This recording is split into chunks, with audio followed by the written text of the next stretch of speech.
All right, good evening, everybody. Thanks for joining us. It is June 23rd, 2025. This is a meeting of the Mayor and Council of Princeton, New Jersey. Madam Clerk, could we have the meeting statement, please?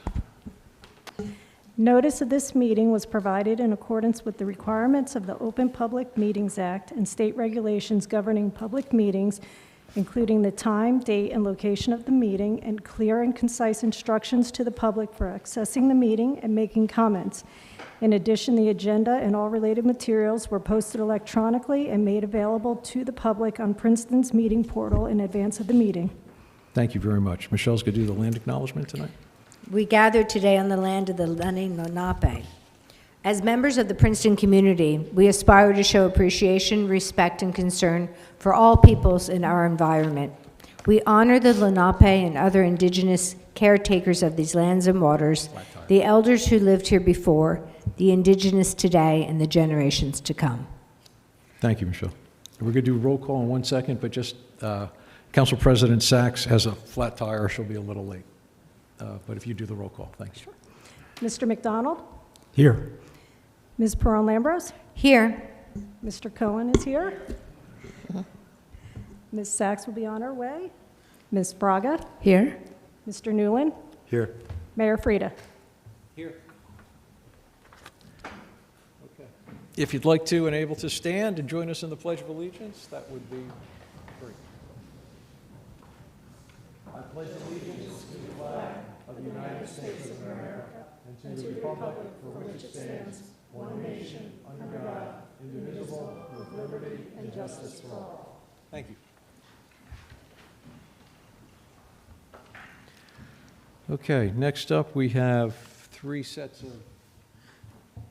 of minutes to be approved. If somebody wants to move those in block, or Leticia's moving all three, Leighton is seconding them. Any questions, comments on any of these? All in favor then, please say aye. Aye. Aye. Thank you very much. Announcements and reports. Brian, I think you're going to lead us off. Sure, thank you, Mayor. Memory is a tricky thing. This council endeavors to govern in ways that make the future better, brighter, and stronger, while remembering, respecting, and understanding our past, what was good and what wasn't.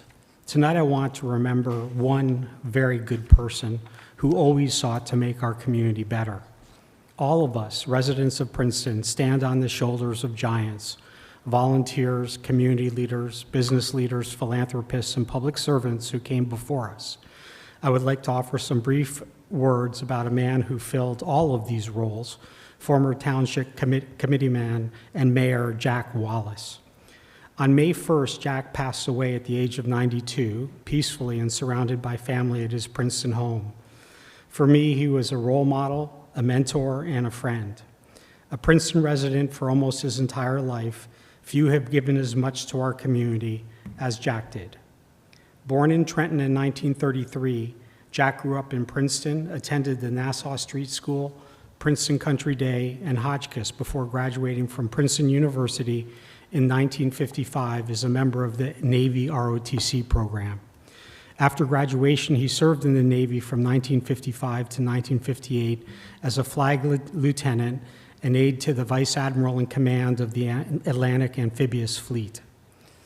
Jack was a banker who, after early years on Wall Street, joined First National Bank of Trenton, a predecessor of New Jersey National Bank, and eventually Core States. While Jack loved advising and lending to businesses to help them grow, he took special pride in the town of Princeton and its vibrancy. Jack touched and forever changed our community in countless ways, his service as a township committee member and mayor among them. In 1962, at the age of 28, Jack was appointed to the planning board, where he eventually served as vice chair. In 1966, he was elected to township committee and served from 1967 to 1972, and like his father, he also served as mayor in 1969, 1970, and again in 1972. Jack was first elected as a Republican in Township Committee in November of 1966. He campaigned on a platform of responsive and responsible government. He focused on issues like land use, open space, conservation, traffic safety, and borough township consolidation, for which he was a strong proponent. In 1969, when first elected as mayor at age 35, he was committed to fostering a nonpartisan approach to township problems. According to those who knew him, Jack always insisted on replying personally to letters addressed to him, rather than delegating the reply to staff. No matter what the comments, suggestions, or complaints were, Jack always felt they were valid and deserved attention. Among his first actions as mayor, he appointed a 5-member Civil Rights Commission, and soon thereafter he appointed a Citizens Advisory Committee on housing to focus on affordability and low and moderate income housing in the township. After 2 terms as mayor, Jack added to the list of accomplishments by creating a new traffic safety department and undertaking work on a borough township bike path and sidewalk master plan. When Jack returned as mayor a year later, in 1972, in his final year on Township Committee, he advocated for a mayor directly elected by voters and for nonpartisan elections. His priorities that year included housing, waste management, recycling, and addressing the increased use of drugs in the community, and once again, consolidation.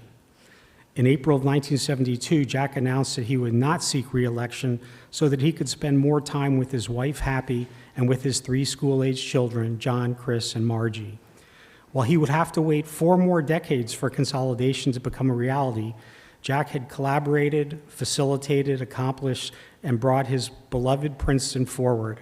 Without question, our Princeton is better because of his time as a public servant. After completing his time on Township Committee, Jack continued and deepened his commitment to the community through his service on many local boards, including Princeton Day School, McCarter Theater, the Princeton Area Community Foundation, the Princeton Senior Resource Center, Trinity Counseling, the University Medical Center, and the Watershed Institute. I am grateful for the life of Jack Wallace and for his almost 70 years of exemplary and sustained service to our community. Thank you. Thanks, Brian. Okay. Announcements and reports from council members. Leighton? Thank you, Mayor. Yes, I would like to let the community know and Greater Princeton know that on Saturday, June 28th, between 9 and 12 o'clock, at the Arts Council of Princeton, the Witherspoon-Jackson Neighborhood Association, we'll have a meeting, and the meeting will cover the following items. We will have a presentation by our own beloved Jim Purcell of the Engineering Department, who will talk about neighborhood trails and tree canopy. We will also have a presentation from Josh Zinder and his team on the revisioning of 254 Witherspoon Street that will include a laundromat. There will also be updates from the Witherspoon-Jackson Development Corporation, the Paul Robeson House, the Witherspoon-Jackson Historical and Cultural Society, and also a review of joint efforts agenda for August of this year. Thank you. Thank you, Leighton. Other council, Michelle? Just wanted to thank everyone who was involved in making Ciclovia happen. Unfortunately, the weather didn't cooperate with us. We were really worried about the heat, and instead we got a thunderstorm. But for the hour or so we gathered, it was really a great first effort, and I just wanted to thank Sustainable Princeton, Christine and her team. I want to thank the rec department for putting together a decorating contest, the Pedestrian and Bike Advisory Committee for the great idea to put this together, and then the Arts Council, Adam, Melissa, and others on the team. So it was a great cooperative effort between the town and several of our community partners. So I hope to see more of that, and I just wanted to say thank you. Thank you, Michelle. Any other council announcements or reports? Just 2 quick items on the agenda. There's 2 resolutions in the consent agenda that will handle under the regular resolution section. That's Resolution 222 and Resolution 227. Just saying that now so everybody helps me remember when we get to that point that I do not overlook those. Okay, I think next up is the Police Department report. Captain?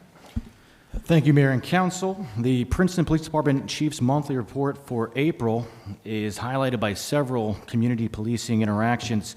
However, the one I specifically wanted to bring up this evening is our Wheels Rodeo event, which continues to be an incredibly engaging event focused on promoting bicycle safety and reinforcing roadway safety for our younger riders. It's events like this that play a vital role in our ongoing efforts to reduce bicycle-related injuries, as well as foster a culture of safety and respect for our roadways. While on the topic of roadway safety, we also wanted to highlight a traffic safety campaign that we launched earlier this month in June. And this effort is focused on eliminating bicycle riding on sidewalks in the prohibited areas around town in our central business district. Officers from the police department have been daily assigned to conduct education and enforcement in these areas. We also made efforts to include educational messages on our department's social media platforms, and also by placement of electronic variable message boards and strategically placed throughout our CBD. Moreover, in the interest of traffic safety, our Traffic Safety Bureau is coordinating with our Brain Injury Alliance of New Jersey and putting together a community training and educational seminar, which is be occurring in August, mid-August. So keep an eye out for messages and updates on our police department's social media. It's an excellent opportunity for pedestrians and bicyclists to learn more about roadway safety and being a vulnerable road user. So with that, Mayor and Council, I'll take any questions you might have about the April report or anything police-related. Thank you. Any questions for Captain? Okay, tremendous. Thank you.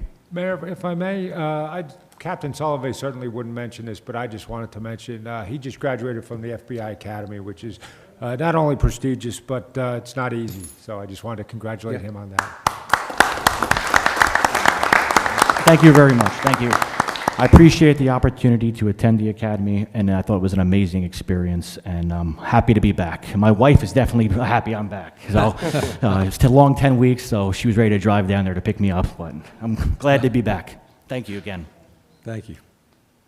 All right, next up is the audit report presentation, and I think that's coming over Zoom.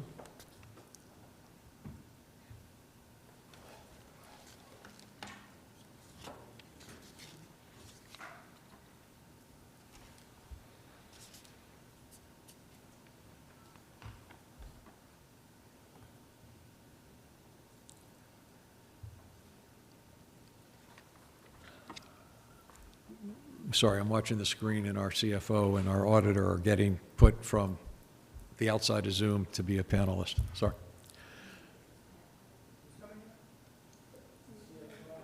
Hey, Sandy.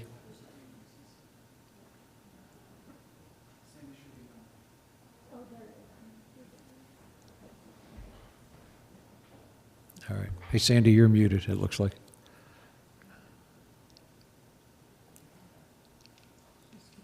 Did we?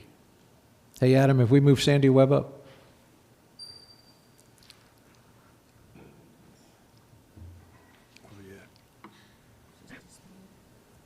Hi, thank you, Mayor. I believe that Dave Gannon is on as well, and he's going to do the presentation of the audit. Okay, thank you. Good evening, everybody. Good evening. So another successful year of the finances of the municipality. I'd like to recognize I always like to recognize the employees of the municipality who received excellent cooperation, which makes the audit process go smoother.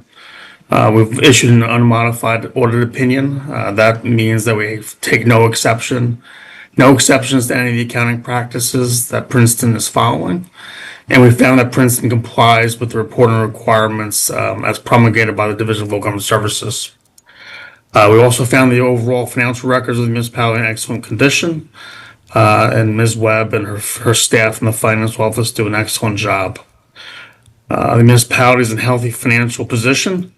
The current fund balance at the end of 2024 was $25.3 million, which was an increase of $3.3 million from the prior year. Also, in the 24 budget, the municipality used almost $11 million to balance its budget. However, there were several revenues that allowed the municipality to build back that surplus amount. $5.8 million from appropriation reserves from the prior year lapsing, $2.7 million of tax revenues that exceeded the anticipated budget, as well as several other miscellaneous revenues that exceeded the budget, most notably sewer rents, exceeded $1.6 million to $8.1 million. And interest on investments also exceeded its budget by $1.6 million at $2.2 million. Affordable housing utility ended fund balance at the end of the year of $256,000, but it also had $2.4 million of program reserves. The parking utility fund had $3.6 million of fund balance, which was unchanged from the prior year. However, it's important to note the parking utility continued to contribute $1.8 million to the current fund operations. The 2024 tax collection rate was 99%, and it's been at or above 99% for many, many years. From a debt perspective, your net debt at the end of 2024 was $205 million. It's important when we talk about net debt, you understand that it's issued as well as authorized, but not issued. So your net debt was an increase from the prior year. So net debt was 2.04% of the equalized valuation, an increase from last year of 1.36%. As you know, there were several capital projects authorized in 2024, totaling $89 million. However, the 2.04% is still well below the 3.5% limit that's limited by statutory regulations. And your remaining borrowing power is $147 million. In addition to the financial statement audit, we were also required to perform a state single audit over the Green Trust loans as well as the iBank funds. That's a separate audit that we look at compliance with grant regulations. We've issued a modified opinion on compliance. And over the month of our audit, we do perform tests of various internal controls and compliance, and we did not find any exceptions or violations of statute that would require corrective action.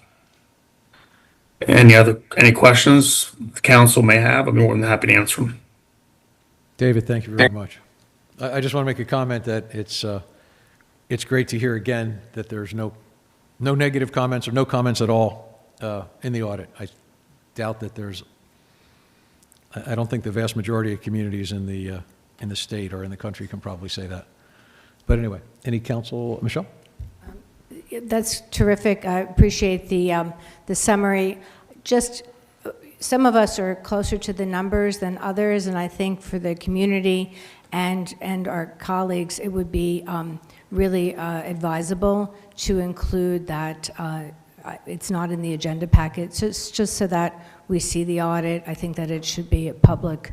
It should have been in the packet. That's all I'm going to say. So I'd like to commend you once again, Sandy. You do a great job, but I would like to be able to have the numbers in front of all of us, so that we can all take a look and have questions. It's a little hard when those numbers are just presented this way. All right. Thank you. Okay. Other questions or comments? Leighton. As someone who's not an accountant and not a big-time numbers person, it's always good to hear. I think the public would appreciate that we have a very well-run business municipality, and appreciate the people who help us achieve that objective. So Sandy, and to your team, thank you very much. And everybody doesn't have a degree in bookkeeping and everything, so it's good to know that we are a well-run town for everyone in the public to understand that. Thank you. Sandy, as CFO, do you have any comments or anything that you want to point out in addition to David's comments? No, I would just say thank you to the members of council that thanked us for the job that we do. We're always really excited each year when we do get a clean audit. It's something that we certainly strive for. And I apologize that it was not included in the packet, but I will send it out first thing tomorrow. Thank you. All right. No other comments?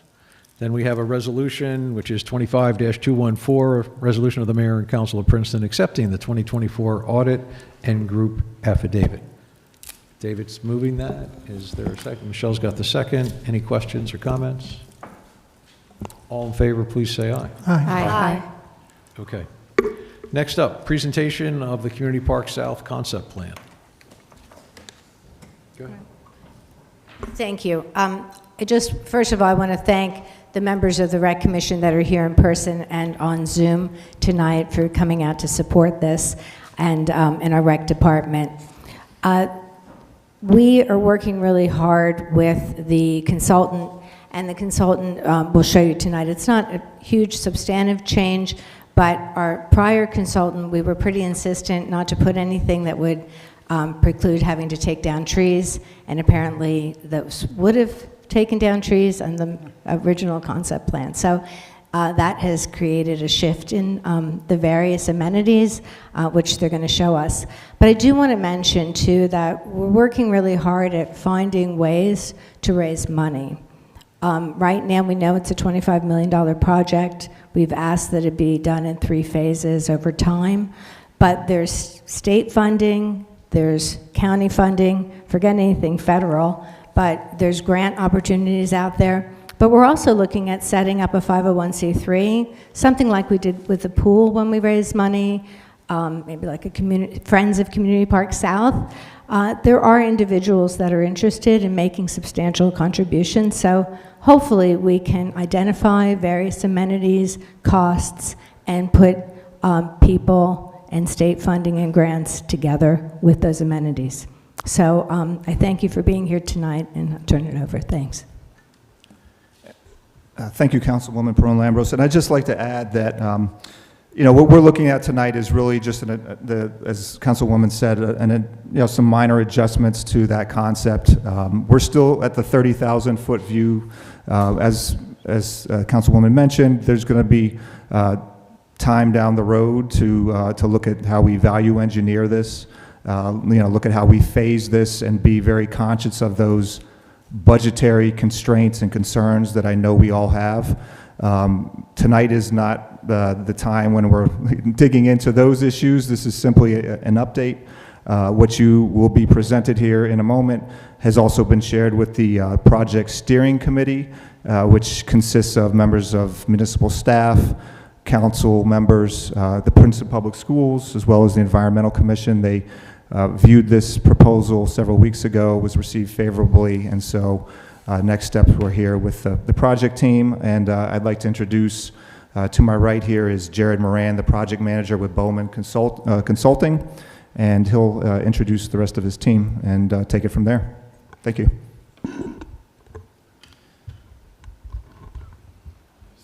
Thank you. Thank you, Evan. Good evening, Mayor and Council. My name is Jared Moran. As Evan said, I am a principal at Bowman Consulting Group. We're here tonight, as mentioned, to present to you the master plan updates. Let me, just get this slide thing going. Okay, so yeah, I'm a project manager with who's running the Community Park South project. Before you have the project team. This is just a quick look at the structure of our project team, noting key individuals and their responsibilities.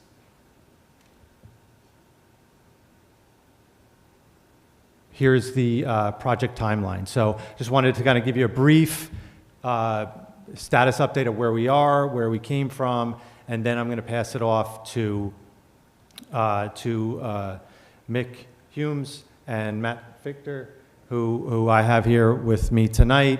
They have been instrumental in preparing the updates for the master plan. As you could see on the timeline here, we started this project early 2025. We were tasked with updating the master plan, which was prepared under a separate contract. We take that master plan. We had our first stakeholder meeting where we discussed the project, the existing master plan and the project with the stakeholder, had good discussion, received feedback. We took that, the feedback, and we worked with recreation and engineering through multiple meetings, multiple iterations of the master plan, and we came up with what you're going to see tonight for the master plan. We took this back to the stakeholder meeting, presented it to them, got positive, favorable feedback, and that's where we are right now. Moving forward, after tonight's meeting, we plan to go full steam into the construction documents and phasing portion of the project with our 30% set, looking to target mid to end of September with numbers, right? So at that point, we'll be able to get into the phasing. As was mentioned, the end goal is value engineer and prepare 3 separate bid documents for phase 1, 2, 3, all trying to be as equal in the construction costs between the 3. So with that, I'm going to pass it off to Mick, and he's going to walk you through the master plan updates.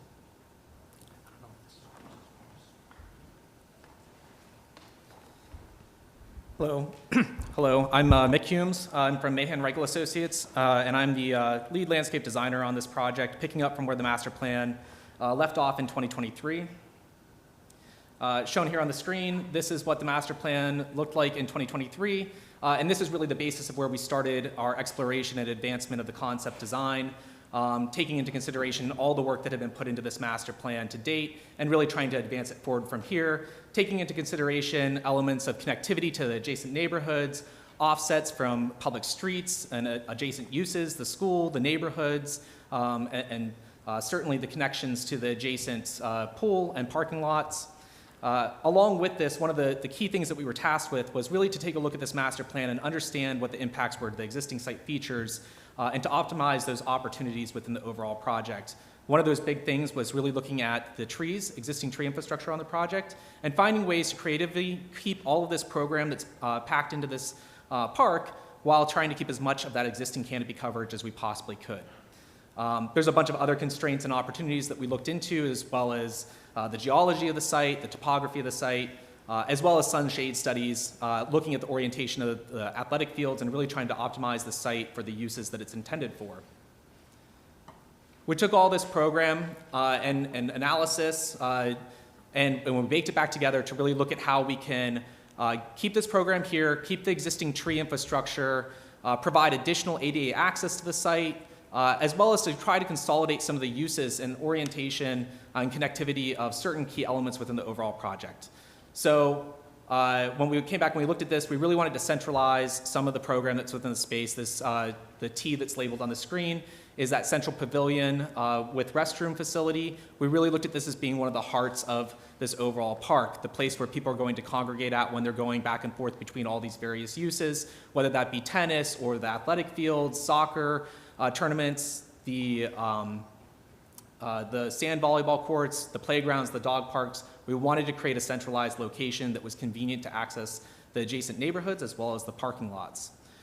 You're also going to see towards the lower part of this screen is where we were trying to pull these uses away from kind of being scattered throughout the site. In the previous master plan, there was kind of a pocket for a fitness center, a pocket for a playground, the dog parks, as well as some shading opportunities. We really tried to reorient this to really maximize the overall space that's allocated for the sporting fields, as well as the flexible lawn space. Flexible lawn space was one of the important things that we came back to look at, to recognize that this is a community park. It's not just an athletic facility. So you're going to see where the C and the M and the N are at, that this is really a flexible space for the residents of this community to come and utilize, whether that's for sporting or for public gatherings, but trying to keep that space open and flexible in nature so that you have the opportunity to use it however you see fit.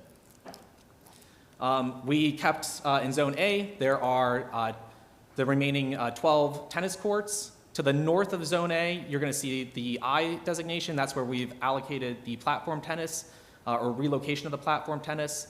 There's going to be a remaining tennis practice wall, as well as 6 pickleball courts that are offset from the highway and also were moved to take into consideration the fact that we wanted to keep that existing tree canopy coverage and buffer along the road that's up there. And with that, I'm going to open it, because I know I have a limited amount of time. I'll open it for questions and answers on any of the changes that were presented. Let me just say right off the bat, that's tremendous, only having a few slides and not killing us with 30 slides. Thank you, thank you, thank you. Thank you. Okay, in all seriousness, open to David. Yeah, I just want to comment that I feel like the plan is much improved. You know, the way that the fields were broken up with the rotated soccer field before, it just wasn't clear how to use the open space for many of the uses that our community really values at the park. So, you know, I think you did a great job of fitting everything in that needs to fit in, but in a way that is, and then preserving the trees is obviously a very important aspect for the community. So, well done. Thank you. Leticia. Yeah, this, I like everything that I'm seeing that's included here. And the only thing that it doesn't stand out to me, but perhaps I'm just not seeing it from the way it's looking on this plan, is where families are going to be able to gather. Is that the shade structures? Are there going to be tables?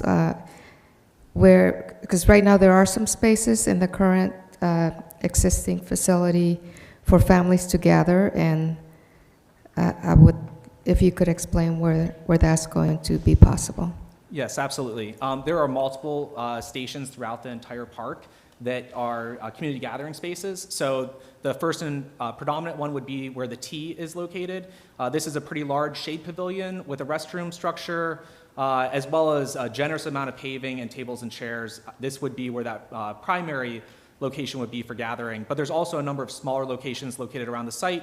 If you're looking at the left side of the page where there's an O, where you'll see multiple O's, those are either shade structures or covered areas where families can gather, can get shade and reprieve for the activities that are happening in those zones. Each one of the zones that we created, whether that's for the playground zone, the fitness zone, the dog parks, we try to incorporate shade and gathering spaces that are paved in those areas so that it's comfortable and usable, especially with a lot of the heat waves that we're experiencing. Great. But that carries all the way throughout the site. So you'll see those designations, the O designation in many locations. I want to say there's probably 7 or 8 locations throughout the entire park that have been incorporated. That's wonderful to hear. Thank you.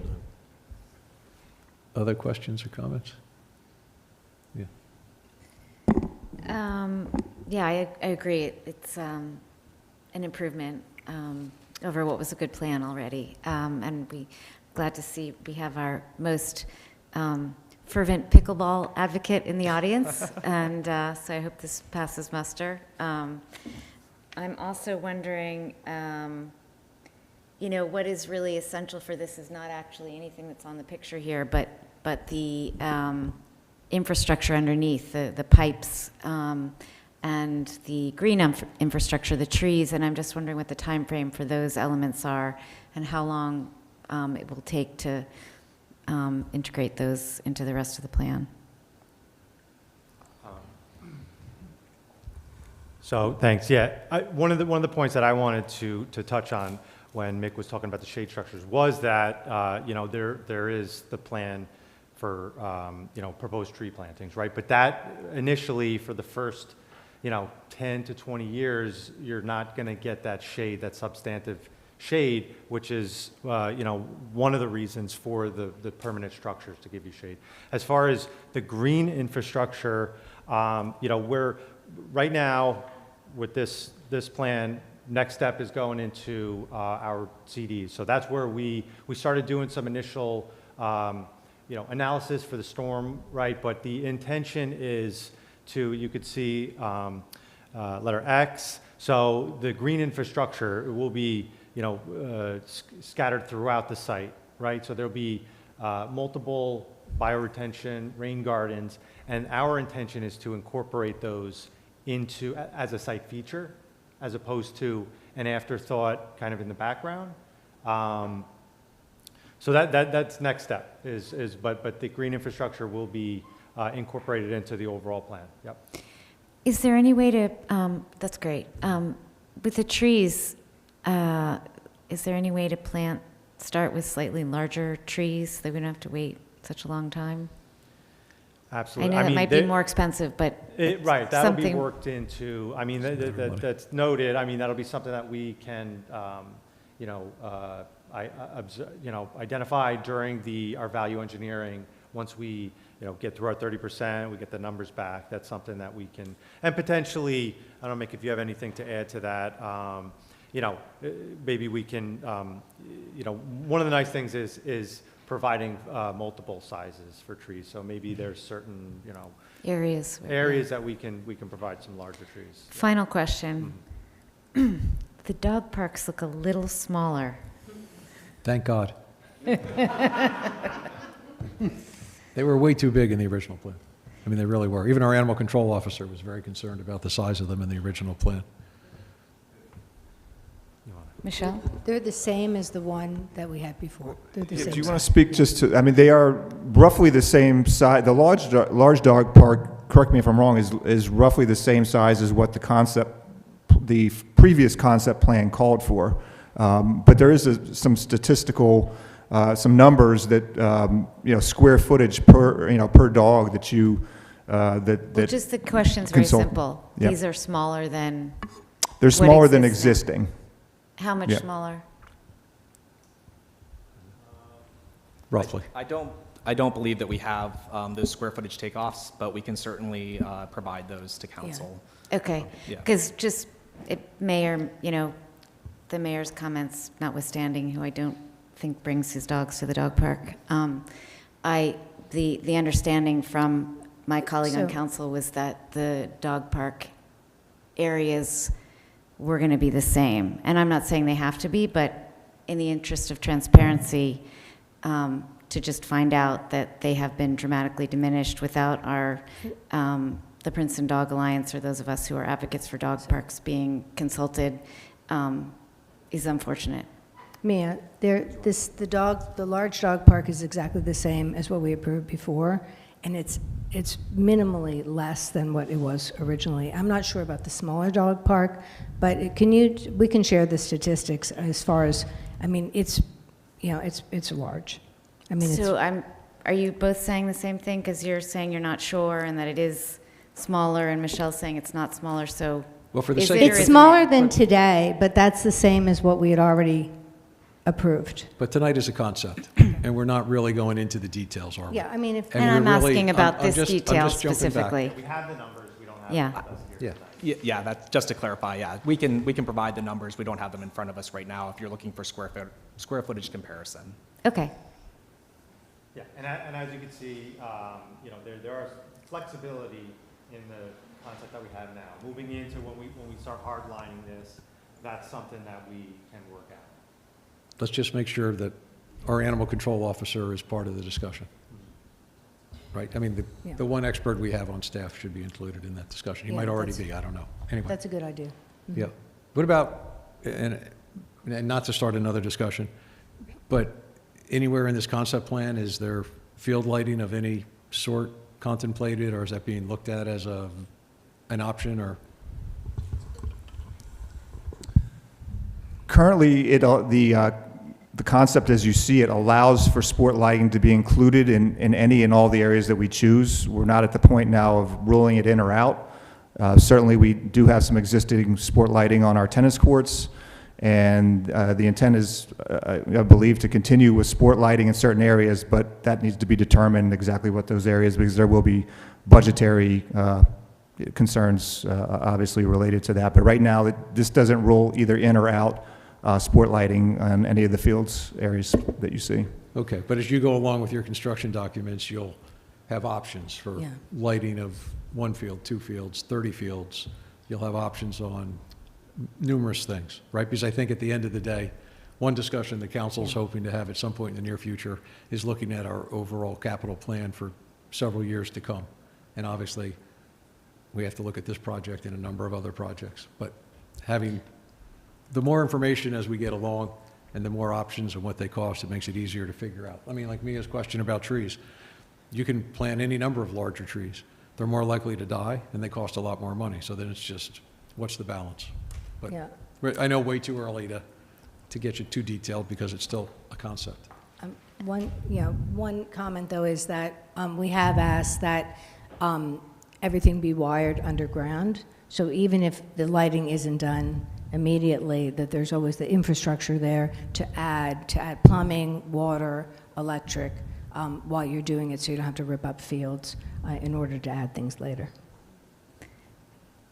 And I don't want to belabor the point, but our animal control officer was involved from the beginning, and you know, if he has changed his mind about sizes, I would be surprised, because in general with dog parks, the more space you have between dogs and the more area they have to not run into one another, the safer it is. And I remember him saying that he appreciated that the dogs had a lot of space without. So that said, I do think that we have Got to get the last word in. Thank God. some room to play with. But this is something that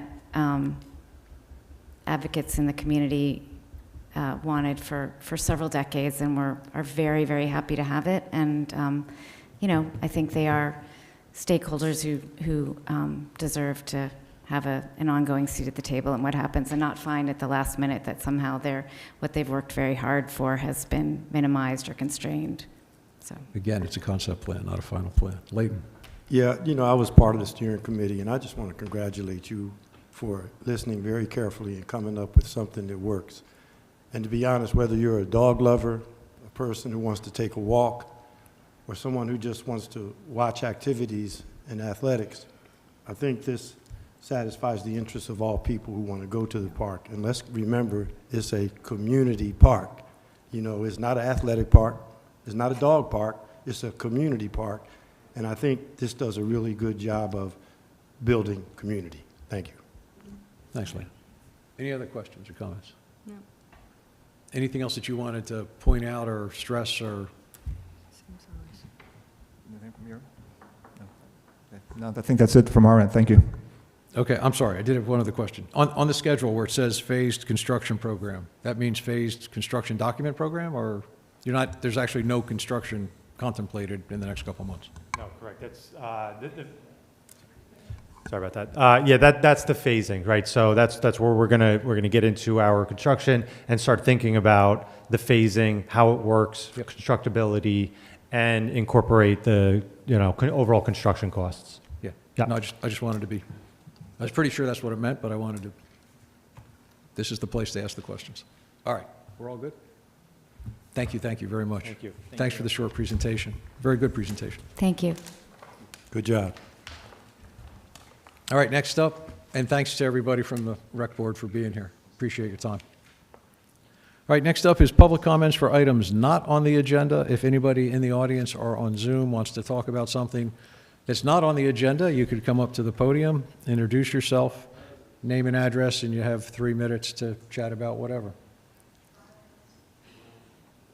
All right, I don't see anybody here in the room, and I can't see the screen at the moment. Adam, can you let me know if there's anybody on Zoom that has a hand up? I can't see the screen. Yes, can you hear me? Yes, we can. So I'm at a disadvantage, but if you could introduce yourself, that'd be great. Absolutely. Good evening, council members. My name is Asma El Huni. I am an immigrant. I am an Arab Muslim woman. My degree is in political science, and I am with Resistencia, who mostly serves immigrants in Princeton and the surrounding areas. We fight for the dignity and protection of immigrants right here in Princeton and in Mercer County. I am here to speak about why it's important to pass the Princeton Immigration Trust Act. I want to speak to you tonight from 2 places, from my personal experience and from my political science expertise. Personally, I know how it feels to be profiled. I know what it's like to be profiled and be treated with suspicion because I was detained by Border Patrol in another state, not because I did anything wrong, but because I am a Muslim woman who they thought could be undocumented and eventually let me go. And this is on camera.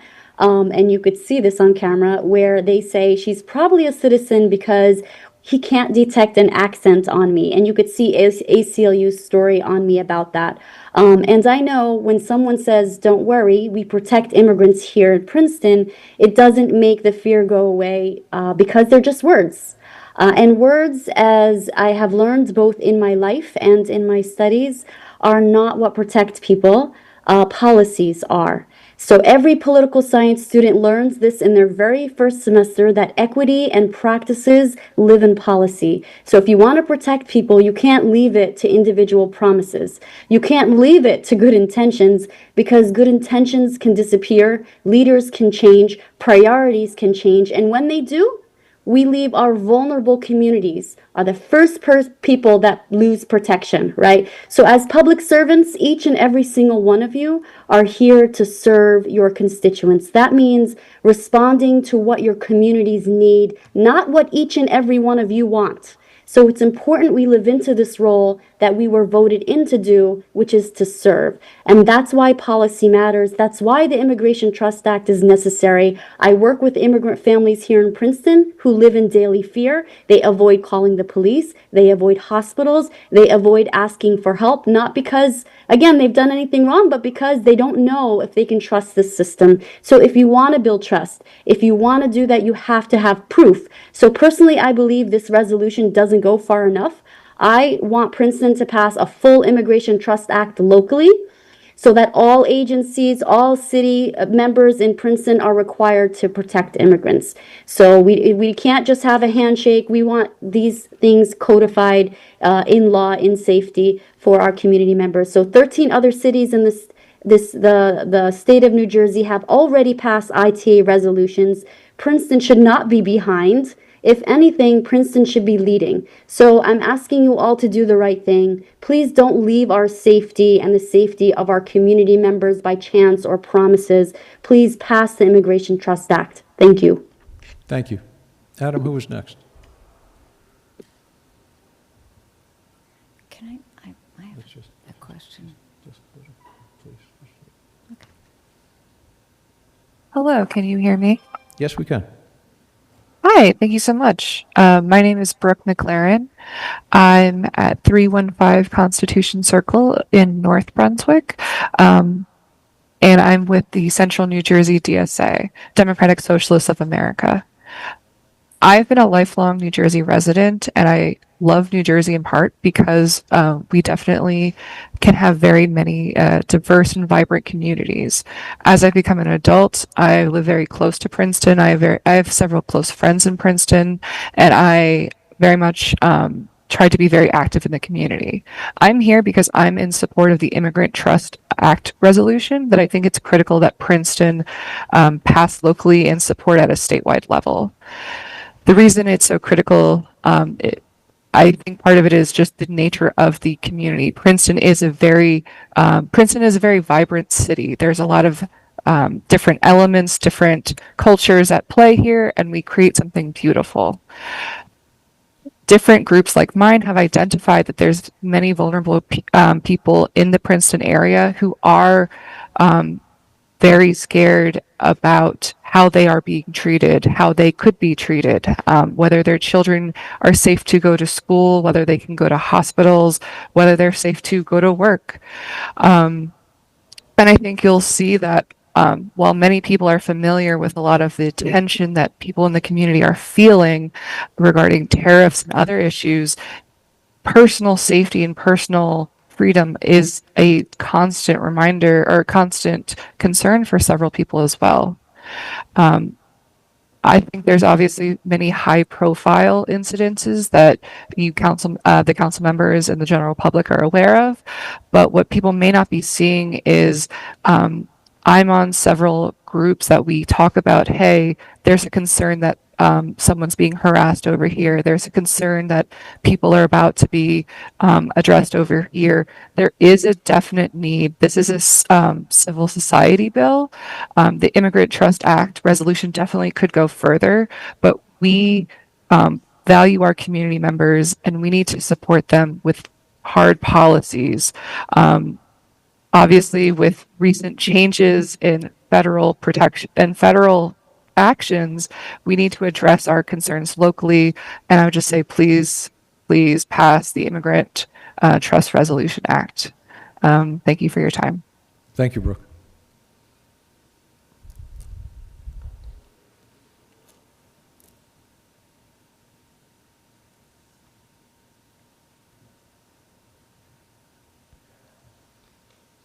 Rowan?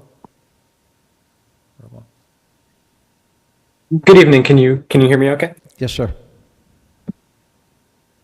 Thank you. Good evening to the council and everyone present. My name is Rowan Johnson, and I'm a student at the university and a human rights organizer within the local Princeton community. I've joined this meeting today alongside Asma, Brooke, and others to express my resolute support for the Immigration Trust Act resolution, which, for those less in the know, is a piece of legislation that was recently presented to the council, which protects our entire community by limiting the ability of the federal government to take advantage of local agencies in order to encroach on our rights. It is my strong opinion that Princeton should be a place where all people, regardless of their immigration status, feel safe, valued, and protected. But I would also like to remind the council that, in fact, this issue extends far beyond protections just for those without documentation. In recent weeks, DHS officials and top Trump advisors like Stephen Miller have been aggressively pushing for increased ICE raids and arrests, setting their quotas higher and higher, with the unsurprising result that people like visa holders, green card holders, and even citizens are being detained left and right. And the issue is that when our local law enforcement are complicit in ICE's mass campaign of terror, massive amounts of resources that could be put towards local priorities are drained and instead put towards detaining people that are community members, that are valued members of our society. And those local priorities from which the resources are being drained are exactly those kinds of positive priorities that I know that you all joined City Council to promote. Now, I completely understand fear of retaliation from the Trump administration, but backing down from taking measures to protect your community in the face of authoritarianism is, quite frankly, a sad look for public leaders such as yourselves. I'd like to remind you that there is strength in numbers, and none of the 13 other cities across New Jersey that have taken the brave step of passing ITA resolutions of their own have faced backlash yet. Just wrapping up my time here, I would also like to say that from firsthand experience, having been out and about in the community is scared. Your community is scared, and it's up to you to do something about it. We're all here to call on you to be the leaders that we know you can be, and to introduce and pass the Immigrant Trust Act resolution. That's my time. Thank you. Thank you.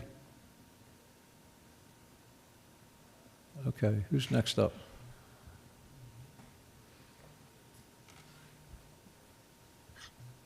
Julianne? Hello, can everyone hear me? Yes.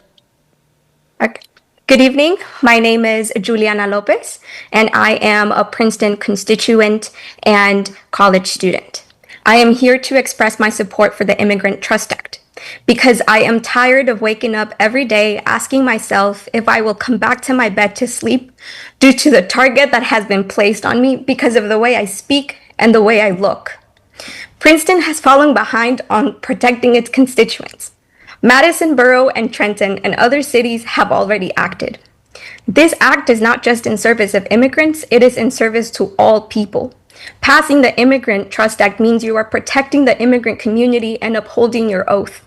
The raids we are witnessing are no longer just targeting immigrants without status. U.S. citizens and native-born are being detained too. By protecting the immigrant community, you are protecting the rest of the community feeling the rippling effects of these raids. I also want to remind you that words are not enough and action must be taken.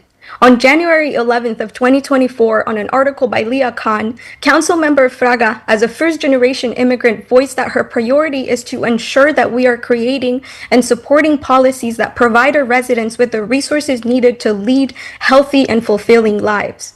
She also mentioned that she is cognizant of the fight immigrants face for better opportunities. So now I speak to you as an immigrant myself who also has experienced a struggle as a first-generation college student and ask that you speak up for our community. Our communities seek the same opportunities that we found, and any opportunity they have now is only being taken from them. They are living in fear for simply seeking a better life for themselves and their families. My struggle is your struggle, and their struggle is our collective struggle. In the same article, Councilmember Cohen said bringing the change we do want is a local issue and achievable only through local solutions. While his words refer to the master plan, these are highly applicable now. The master plan consists of community facility goals, one of which is to promote and enhance the built environment of Princeton through high quality design of public educational and cultural facilities. There is a lot of pride in the diversity found at Princeton, celebrated through community spaces. Yet how is it that now when our immigrant constituents who bring this culture are being attacked, we fail to protect them? I see the fear in my community's eyes when I walk into my dining hall, when I walk into my favorite restaurant, and when I walk into my home. I could cite many more examples of words from other council members, and I do not do this to attack anyone. I do this to remind you all that our constituents need you. Your constituents elected you because they trusted that you would fight for their human rights and civil dignity. So now I urge you to do the right thing. Protect our community at Princeton with more than words. Protect us through policy. We have put so much into a system that only continues to take and take from us, and we are tired of waiting for the right time to get justice, because the right time is now. Thank you. Okay. Madam, who's next?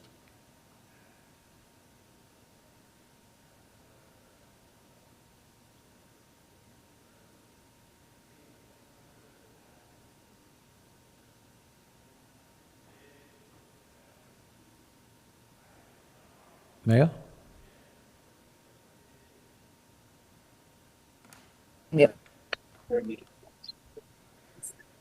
Hi, could you introduce yourself? Hello, can you hear me? Yep, we can. Can you hear me? Yes, we can. Okay, great. Hi, my name is Maya Ponton Aronoff. I'm a master's student in Princeton's School of Public Policy and International Affairs. And I've been a part of this community for a very long time. I apologize, I don't think my camera is working. But I wanted to come up and speak as a student, a member of the community, a member of Resistencia en Acción and Princeton Mutual Aid, in favor of the resolution for the town to support the Immigrant Trust Act. And there's a couple of really key reasons that I would hope that the town support this act.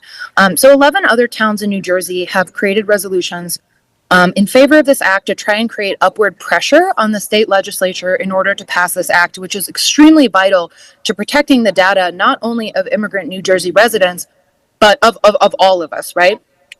We've seen at the federal level the weaponization of our data, the stealing of our data by many nefarious parties, from official politicians to appointees like Musk, to nefarious billionaires and corporations like Palantir, and the exploitation of that data in order to literally hunt down our neighbors, the exploitation of medical data, of university data, of school data, in order to find our community members and literally kidnap them. And we see that this would be a horrible injustice if it was limited to undocumented immigrants, right? Many of my close friends are themselves undocumented, and these kind of arbitrary lines we've drawn across the sand on this continent really should not be determining the worth of a human life or what opportunity someone deserves, right? In my belief. And undocumented people are an extremely valued part of our community. And if it would only impact them, that would be enough for Princeton to need to speak out. But we see that they're really going after permanent residents, people with green cards, students for their free speech, and U.S. citizens based on racial profiling. We really see that the federal government has in their ambitions a project of ethnic cleansing. Just today, the Supreme Court announced that they would approve deportations to third countries like concentration camps or enslavement camps in El Salvador and Libya. So this is a really urgent crisis that affects all of us, right? And we might ask, what is the role of a local government at a time like this? And I know that all the time that I've been a student, and I was an undergraduate student at Princeton as well, all the time that I've been a student, the town has really prided itself on being a bastion of progressivism, of goodwill, of neighborliness, and the frontier of policy, right? The policy experts live here. And I think that I've been lucky to see that play out in the town in many ways, but we always need to do more. And it's surprising to me to see Princeton, after so many towns have passed these resolutions, to have some hesitation there when I would expect Princeton to want to take the lead, in following their own brand. So please take the lead in protecting myself, my friends, my neighbors, and our community. Thank you so much. Thank you.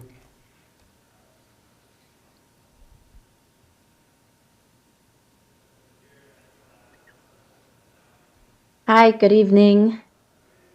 Hi. This is Ana Pazmino with Resistencia en Acción. Thank you for allowing us the space and allowing me to take time to talk to you about what is going on with the Immigrant Trust Act in the state of New Jersey and how we as Princeton can be one of our neighboring cities that could be helpful for all of immigrants, not only in Princeton, but in the state. So as many of you may already know me, I am the director at Resistencia en Acción, a proud organizer for my community. I'm also from Ecuador. I grew up here since I was 4 years old, and I have become very much involved in policy. And I want to be clear of what I want to say because the fear is real right now. The confusion is very real. The harm is already happening. And for all the years that I have been organizing, we have not seen this severity and this crisis. We work with people every single day who are terrified to go to the doctor, who are afraid to report domestic violence, who don't know if calling the police could put their entire family at risk. So there is this concern, the day-to-day realities of community members, parents, students, workers who contribute to this town and who deserve to feel safe in it. And what makes it worse is that there's uncertainty. There's uncertainty at a state level. There's uncertainty at the country level, a federal level. And because we don't have any written policy in place, people don't know what to expect. They don't know what lines there are. That uncertainty also leads to silence, to isolation, and sometimes tragedy. I can also affirm that our membership meetings have been getting bigger in number of allies, but smaller in community that is affected directly because of the fear of what is happening. That's why we as an organization have joined a coalition of organizations to support the Immigrant Trust Act at a state level with other organizations that you might know, like the New Jersey Immigrant Trust Alliance, the New Jersey Alliance for Immigrant Justice, other organizations like Cosecha, other organizations like, I'm missing a couple, or Casa Freehold, all of these organizations that are working towards the same thing, Winds of the Spirit. And we have had 13 other cities who have already resolutions in their towns. I've also spoken to some of the organizers and directors of organizations. Anna, thank you. Anna, thank you. Can I just finish real quick? Your time's up, Anna. Thank you. In Madison, and she will be getting to you Adam, bring to in the next more person, about it, please. because the mayor would like to have some words with you. Thank you for this evening for allowing. Thank you.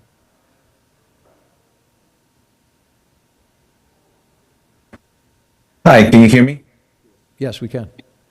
Good evening, Mayor and Council. My name is Paulo Almiron, and I am an immigrant who works here in Princeton. And I am as concerned about the safety of us immigrants in Princeton as I am about the safety of immigrants everywhere in the United States. Because the federal government is very clear on targeting people of color with its current immigration agenda.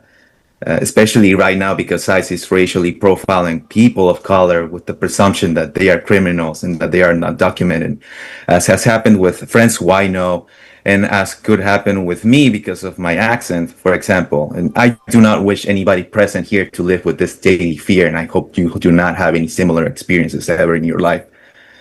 But we know that there are things that we can do to make it clear that immigrants are welcome here and that bigotry in the form of policy will not be tolerated in New Jersey.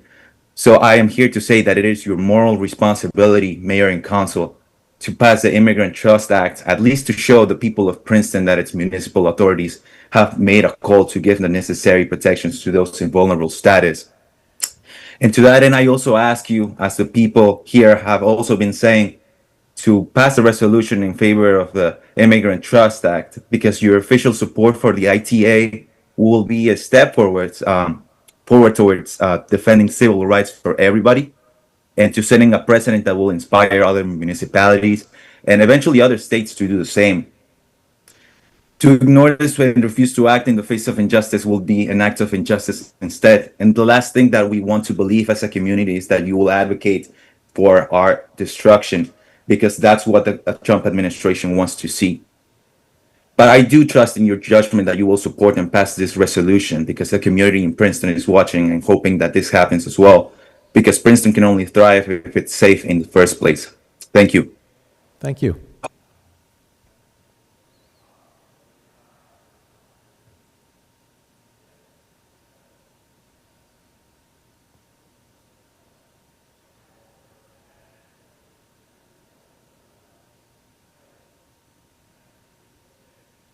If you could unmute yourself and introduce yourself.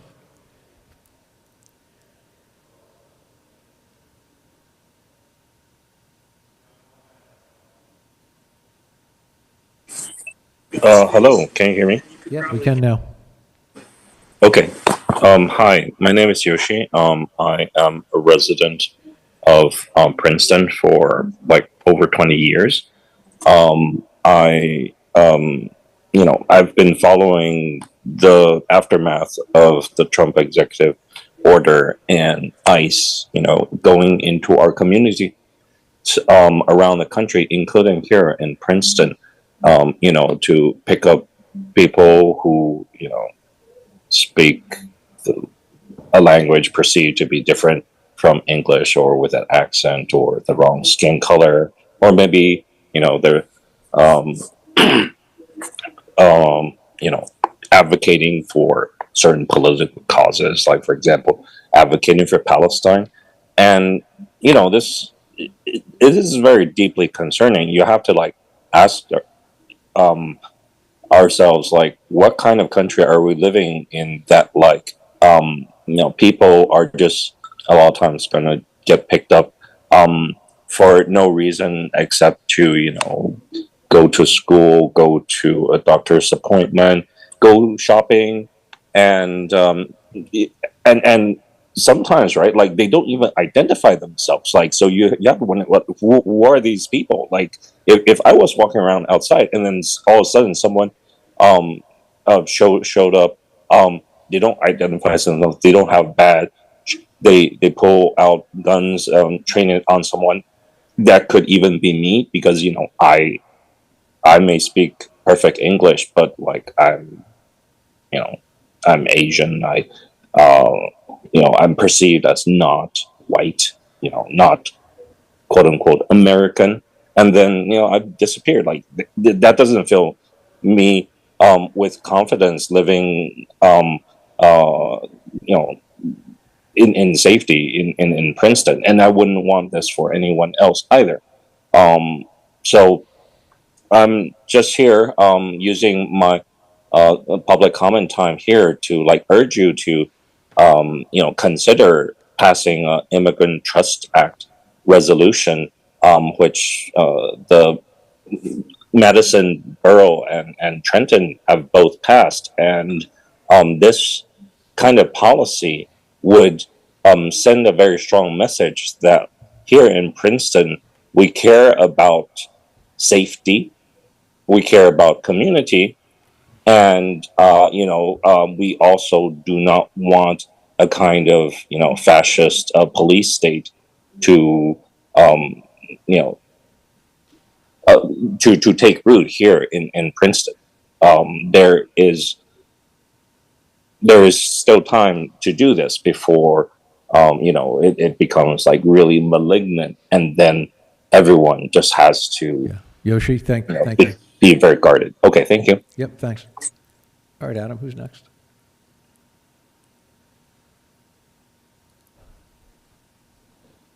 Jocelyn? Good evening. Can you hear me? Yes, we can. Okay. Good evening. My name is Jocelyn Dorgan. My grandparents moved to Princeton in the 1940s. My mother grew up in Princeton, and while I have lived on its outskirts during my life, Princeton is my hometown. My husband grew up on Ewing Street and went through the Princeton public school system. I'm an alum of the Hun School of Princeton. My children went through the Princeton Friends School, then the Hun School. My husband, children, and I have been members of the UU Congregation of Princeton since 1996. My entire network is and always has been in Princeton. I shop, eat, and bring out-of-town guests to Princeton. My son and daughter-in-law even live in the Avalon Apartments off of Terhune Road. What is happening now in our country with the kidnapping of immigrants, their detention without due process, and being sent to countries with which they have no connection at all, will be judged by history as an atrocity, and rightfully so. With today's Supreme Court ruling, the Trump administration has been given the green light to fast track what can accurately be called human trafficking for profit. My question tonight is, what will this council do to protect its community? The people who live and work here, who pay taxes, who keep our stores and restaurants operating, our friends and our neighbors. Promises and words are hollow. We need policy to protect this community.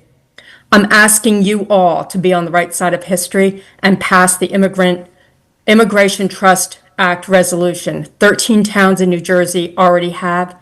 It's time Princeton passed it as well. Thank you. Thank you.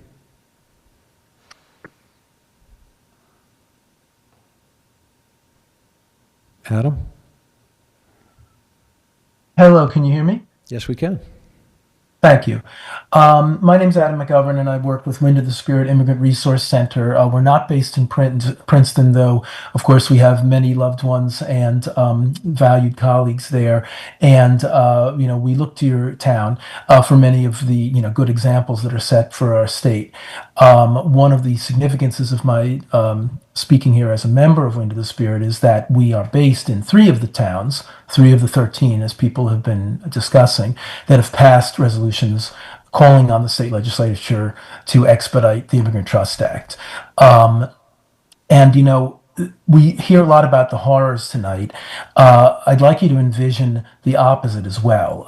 My group first came together to defeat successfully an agreement, so-called 287G agreement, whereby the County of Morris would have cooperated with federal immigration officials. When that was defeated by an all-Republican freeholder board, then called Freeholders, so I would like this all-Democratic body to take note, there was a sea change in the kinds of confidence in the community, the willingness to go and use services that everyone is legally entitled to, people not keeping their kids out of school, people not avoiding health care. The same thing happened when the Attorney General's Immigrant Trust Directive was instituted 6 years ago. And we want to go forward into more of that. We don't want to go back. And, when you talk about going back, there's all kinds of things that can't be reversed. I know that there's concern on this council, or at least from this mayor, about drawing attention to ourselves as a town. I'd like you to think of who you're paying attention to. The constituents who have spoken tonight can do so much more eloquently and with much more at stake than I can, and are speaking from quite a position of courage as people who are at risk.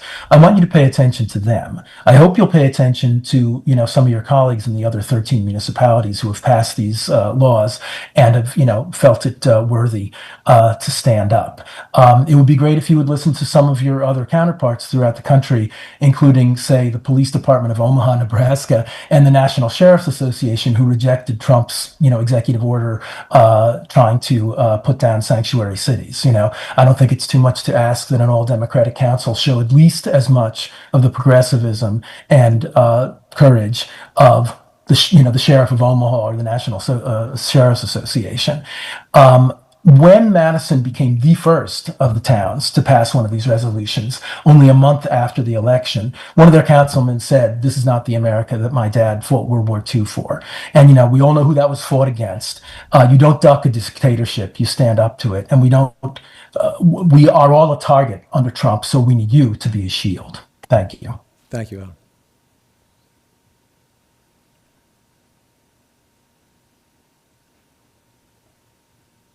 Okay. Christella, if you could unmute yourself and introduce yourself.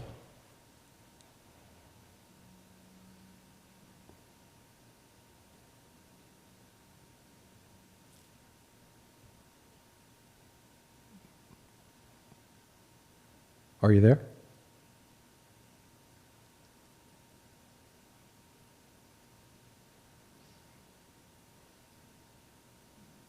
Try now. I saw you muted yourself and you unmuted yourself. Go ahead.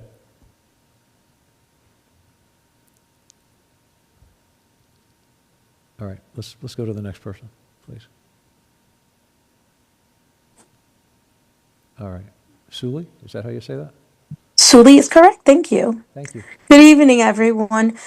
Thank you for allowing me a moment to speak. My name is Suli Rosales Carrillo. I've had the opportunity of calling Princeton my home since the early 90s, and I arrived here as a child asylee, fleeing the violence in Guatemala with my family.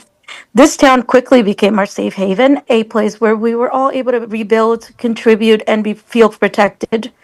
Tonight, I rise not just as a longtime resident or a U.S. citizen, but as someone deeply grateful for what this town has stood for: community, compassion, justice, regardless of who is in power or what party leads.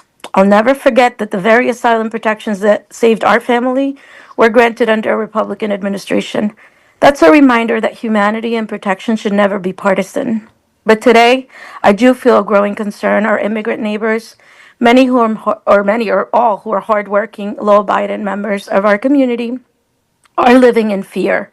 Whether they are fully legalized or still in the process, no one who contributes to our community should be looking over their shoulders, afraid of being unjustly targeted. This isn't the kind of place we are, and I believe we can take steps, local practical steps, to ensure that everyone who plays a role in making Princeton thrive is treated with the dignity and the safety they deserve. When people are afraid to come forward, whether they're victims or witnesses of a crime, it threatens the safety for all of us. Silence creates shadows, and in those shadows, justice can't live. Let's be clear, immigrants are not going anywhere. Our town, our economy, our neighborhoods depend on the work that we do. These, or they, or we, are not others. We are all neighbors. What I ask tonight is simple. Let's build an understanding in Princeton. One that says that if you are law-abiding and committed to this community, you are welcome here and you're protected.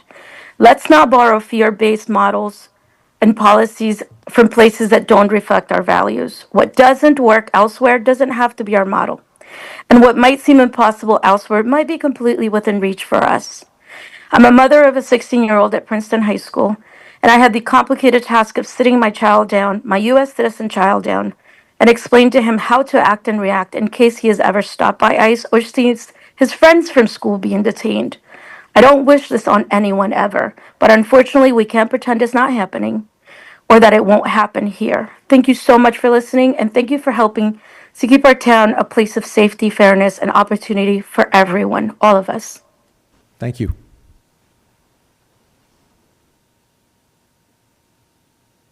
Adam, let's go to this person's spoken already, Adam, I believe. I'm sorry?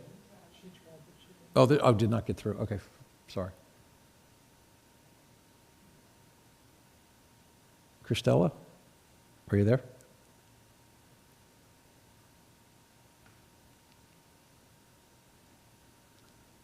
All right, Adam, let's go to the next person in line.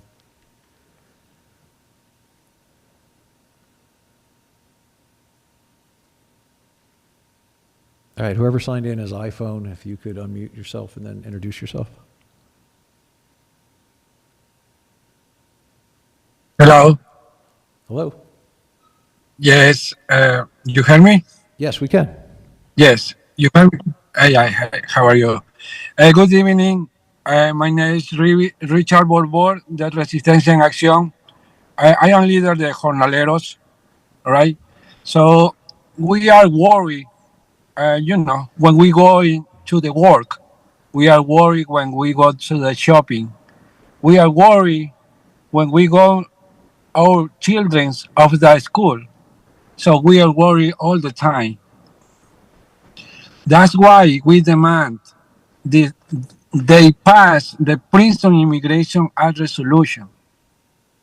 Thank you very much. Thank you.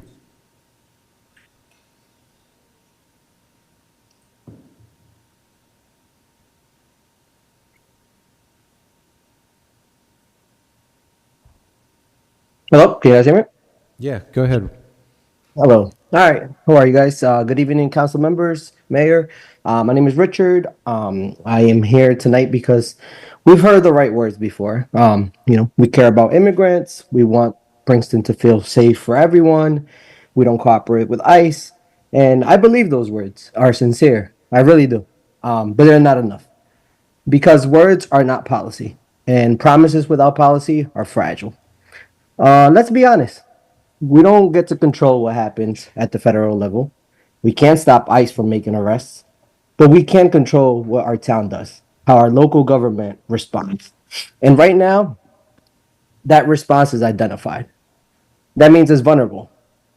It means immigrants in Princeton are still living with uncertainty, and that fear seeps into every corner of life. People are afraid to drive their kids to school, afraid to ask for help, afraid to even call 911.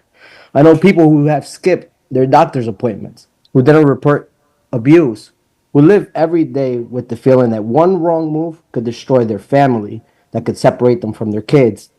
And that's not safe. That's actually quite suffering. I support the Immigrant Trust Act because it puts policy behind our principles. 13 other New Jersey towns have passed this. They understood that leadership means nothing. That means protecting your residents through policy, not just sentiment. Princeton should not be an exception. It should be an example. So I'm asking tonight, don't just say we care. Let's prove it. Let's pass the Immigration Trust Act resolution. And also, by the way, we didn't know that in-person was available. So we'll definitely be there in person with our community for the next one. Thank you so much. All right, thank you.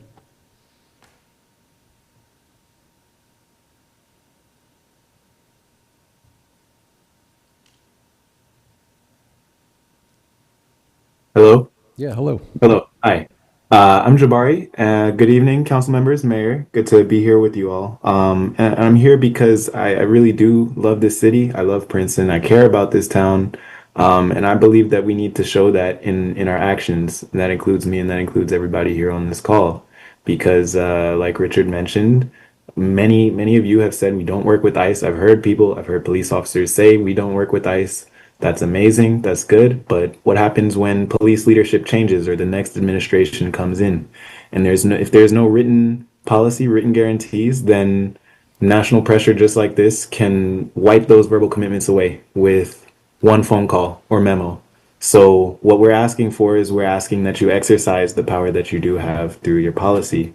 Just like we learn here, every political science major at Princeton University learns that in their first year, that power is exercised through policy. It's not enough to just make verbal commitments. You have to write protections into law. That's how rights are defended historically in this country, and that's how we keep people safe. And so the Immigrant Trust Act, this isn't some crazy new policy. We're not reinventing the wheel. We are asking to reflect the practices that you say that you already uphold. We're asking you to codify that into law. That's all. We just want to make this official, create clarity, eliminate this confusion for immigrants, for police, for everyday workers, for the whole community. And so we know that 13 other cities have passed this, and the more cities in New Jersey that pass this, the harder it is for one city to be singled out. Because let's be honest, we're all scared here. Nobody wants to be targeted. Nobody wants to be the city that's up on national news drawing attention. But Princeton should be along with the 13 other cities in New Jersey that have passed this law. We should not be standing behind them, letting them protect us. This is our chance to show what real courage looks like at the city council level. This is our chance to make sure that our policy is reflective of the values that we say we hold. So please, I'm asking you to please pass this Immigrant Trust Act and let the town of Princeton be a town that backs up its words with policy. Thank you. Thank you.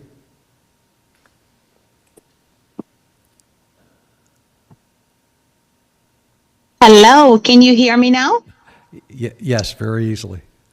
Wonderful. Good afternoon. Good evening. My name is Christela Laguerre. I am an immigrant from Haiti.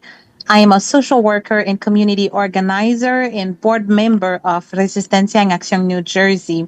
And I live in Trenton. I'm so proud of the city of Trenton, and they have already passed the Immigrant Trust Act for Trenton. And this gives a level of peace of mind to my community.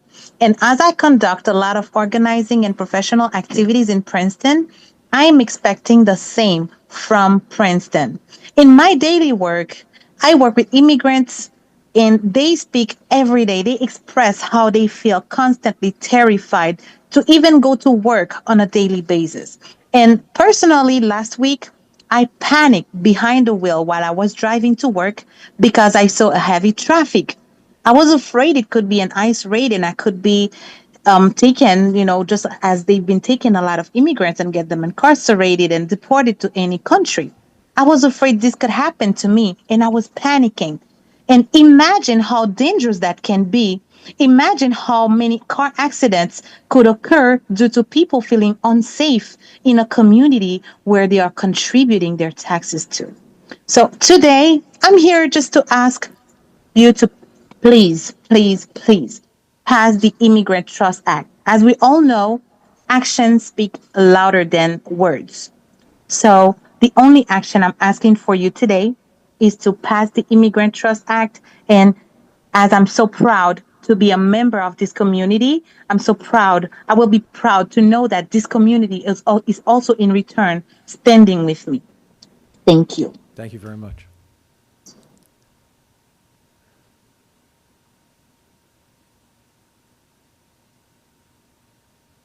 Hello? Hello. Hello? Go ahead. Hola, hola, ¿qué tal? ¿Cómo están? Buenas noches. Mi nombre es Juan Regalado. Una compañera de Resistencia me va a ayudar a traducir. Quiero presentarme primero y dar mi testimonio. Muy buenas noches a todos. Gracias por estar aquí y escuchar mi testimonio. Mi nombre es Juan Regalado. Soy residente en Princeton. Soy casado y padre de 3 niñas. En el 2016 migré de mi país a los Estados Unidos en el 2019. Viví una experiencia más dolorosa en mi vida. Me separaron de mi familia y me llevaron a un centro de detención de Elizabeth. Estuve detenido por 6 meses y 25 días y fue un tiempo que cada día en mi corazón se rompía a no poder abrazar y ver a mis hijas. Ahora, en el 2025, casi una década después, vuelvo a correr el mismo temor. Temo que mi esposa sea arrestada y separada de mi familia. Una vez más, no quiero que mis hijas vuelvan a vivir una misma pesadilla de perder a un padre una vez más. Yo, igual de muchos otros padres trabajadores, les pedimos a ustedes como nuestros representantes que apoyen y pasen la ley de confianza de migrantes. Quiero que nuestras familias sean protegidas. Por lo único que nosotros hacemos es salir a trabajar y sacar nuestras familias adelante. A pesar de que en el 2018 se pasó la directiva de confianza de migrantes y hoy la ley de confianza de migrante es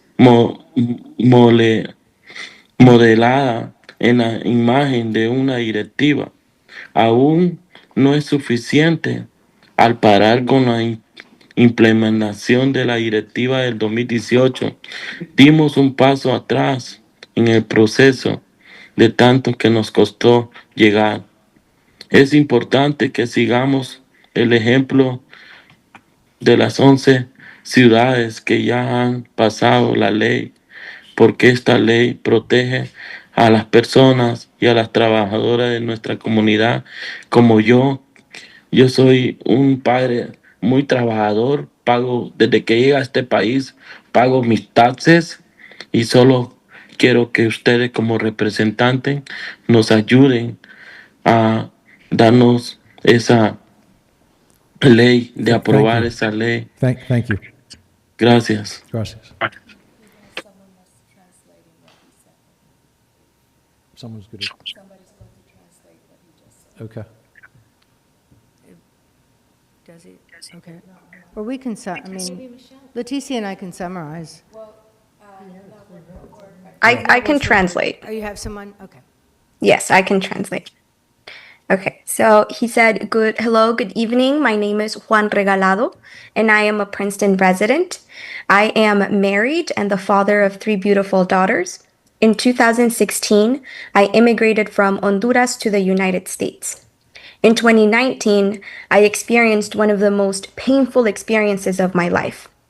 I was separated from my family and taken to the Elizabeth Detention Center. I was detained for 6 months and 25 days, and it was a time when my heart broke every single day from not being able to hug and see my daughters. Now, in 2025, almost a whole decade later, I face the same fear again. I fear that my wife will be arrested and my family will be once again separated. I don't want my daughters to live through the same nightmare of losing a father again. I, like many other working fathers and mothers, ask you as our representatives to support and pass the Immigrant Trust Act. I want our families to be protected because all we do is go out to work to support our families. Even though the Immigrant Trust Directive was passed in 2018 and today's Immigrant Trust Act is modeled after that directive, it's still not enough. By halting the implementation of the 2018 directive and stopping at this modeling, we took a step back from the hard-won progress we've made. It's important that we follow the example of the 13 cities that have already passed this law because it protects the hardest working people in our community. I am a hard worker and pay taxes every year, and all that I ask is that you pass this act. Thank you. Thank you.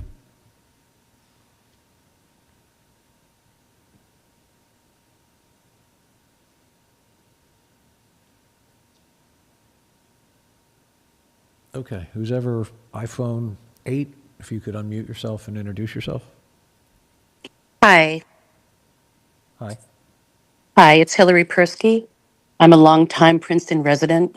I can't really add much to the extremely eloquent words that you've already heard, but I do want to note a recent passionate letter from Councilman Newland in the Town Topics suggesting that opposition to some of the affordable housing plans in Princeton is counter to our commitment to equality and to a diverse community. And I guess I would ask all of us to consider, isn't it true that passing the resolution in support of the Immigrant Trust Act is as much a part of this commitment to equality and diversity as our commitment to affordable housing? Thank you for your attention. Thank you. Okay, so I'm sure that a number of us want to make comments. I would just ask that we try to be succinct and concise. And I just want to say to everybody that joined us tonight, we appreciate the comments. And I know I personally agree with a lot of what you said. What is happening at the federal government level is hard to believe. It's certainly not the America I thought I grew up in.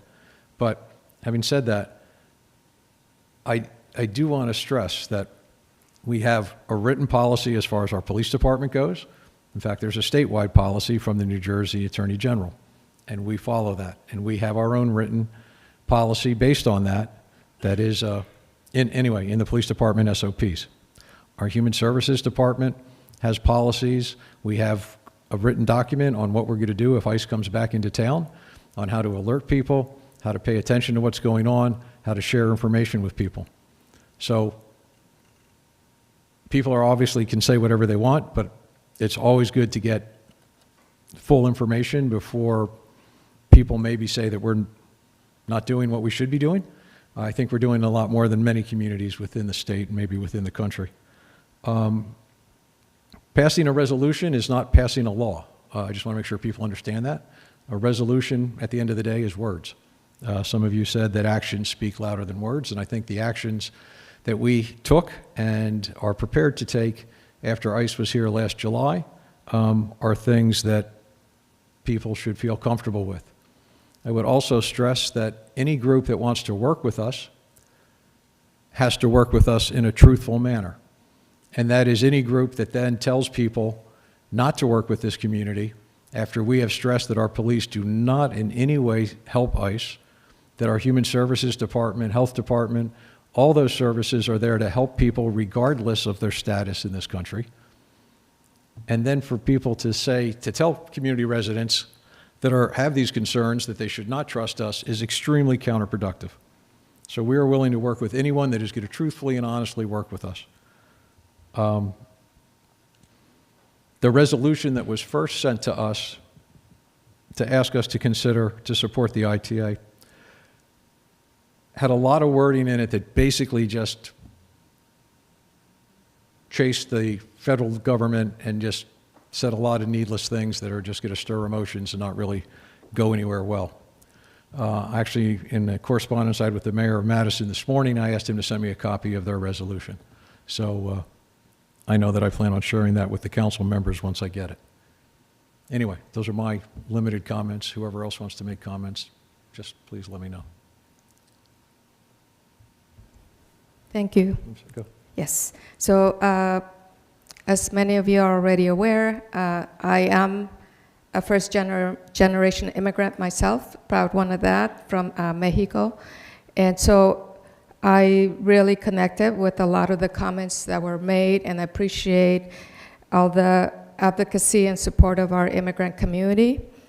But I also want to, I guess take issue is too strong of a word. What I wanted to say is that we, as Mayor Frieda has said, we do, not just in words, we have been working in support of our immigrant community through our policies. When I first became aware of the Immigrant Trust Act that was being proposed, I did a lot of research on it. Took a look and comparison, how it compared to the Immigrant Trust Directive, and so I took that into account as to whether how I felt about that, about support for the Immigrant Trust Act. I could say that because of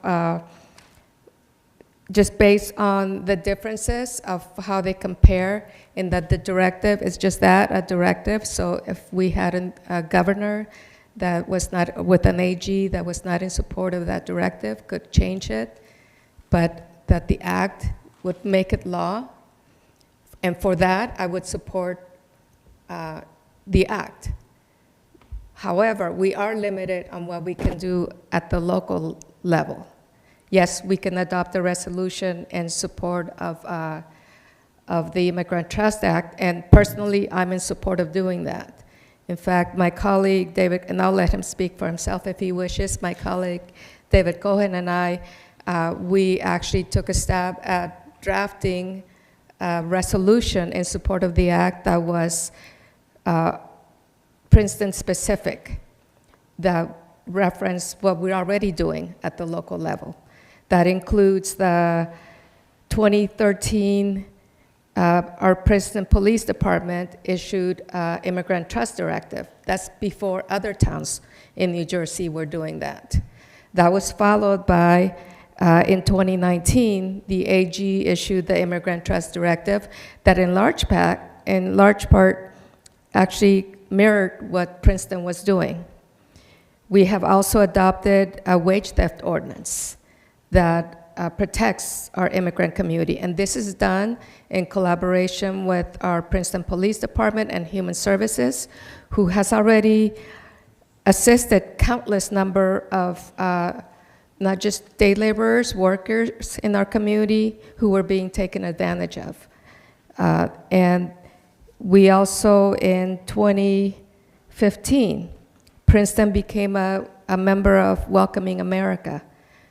That's pretty much as far as ensuring that our immigrant community knows that they are welcome here. Actively, we promote programs with our community partners. I see one of them here, our Princeton Public Library, and others who work with us every year-round to develop programs to ensure that our immigrant community is not just made welcome here, know that they're welcome here, they're a part of our community. And so that's mainly what I wanted to highlight, is that what we're doing is not just, it's not words only. We're taking action, and it's not just a one-off. Year-round, we're working to ensure we are assisting, protecting, and providing services for our immigrant community, as well as all our residents. Thank you. Mio was next, and then Leighton. Thank you, Mayor. You know, Hey, tonight Leighton. we've heard from no less than Leighton. 18. Leighton. I'm sorry, Mio is next, and then you. I'm sorry. Sorry. You can borrow one. I mic. do You're want to in go next because it's very frustrating that there's like a total disconnect here. First, I just want to say that I'm glad that we still live in a country in which people feel free enough to at least call in and express that they feel afraid and confused and anxious and and terrified and all of the things that were expressed tonight, and feel free to give their real name. That's not true in many places around the world. And I'm glad that we have a hybrid meeting so that people, if they don't feel comfortable coming in person, they can speak virtually and don't have to give their name.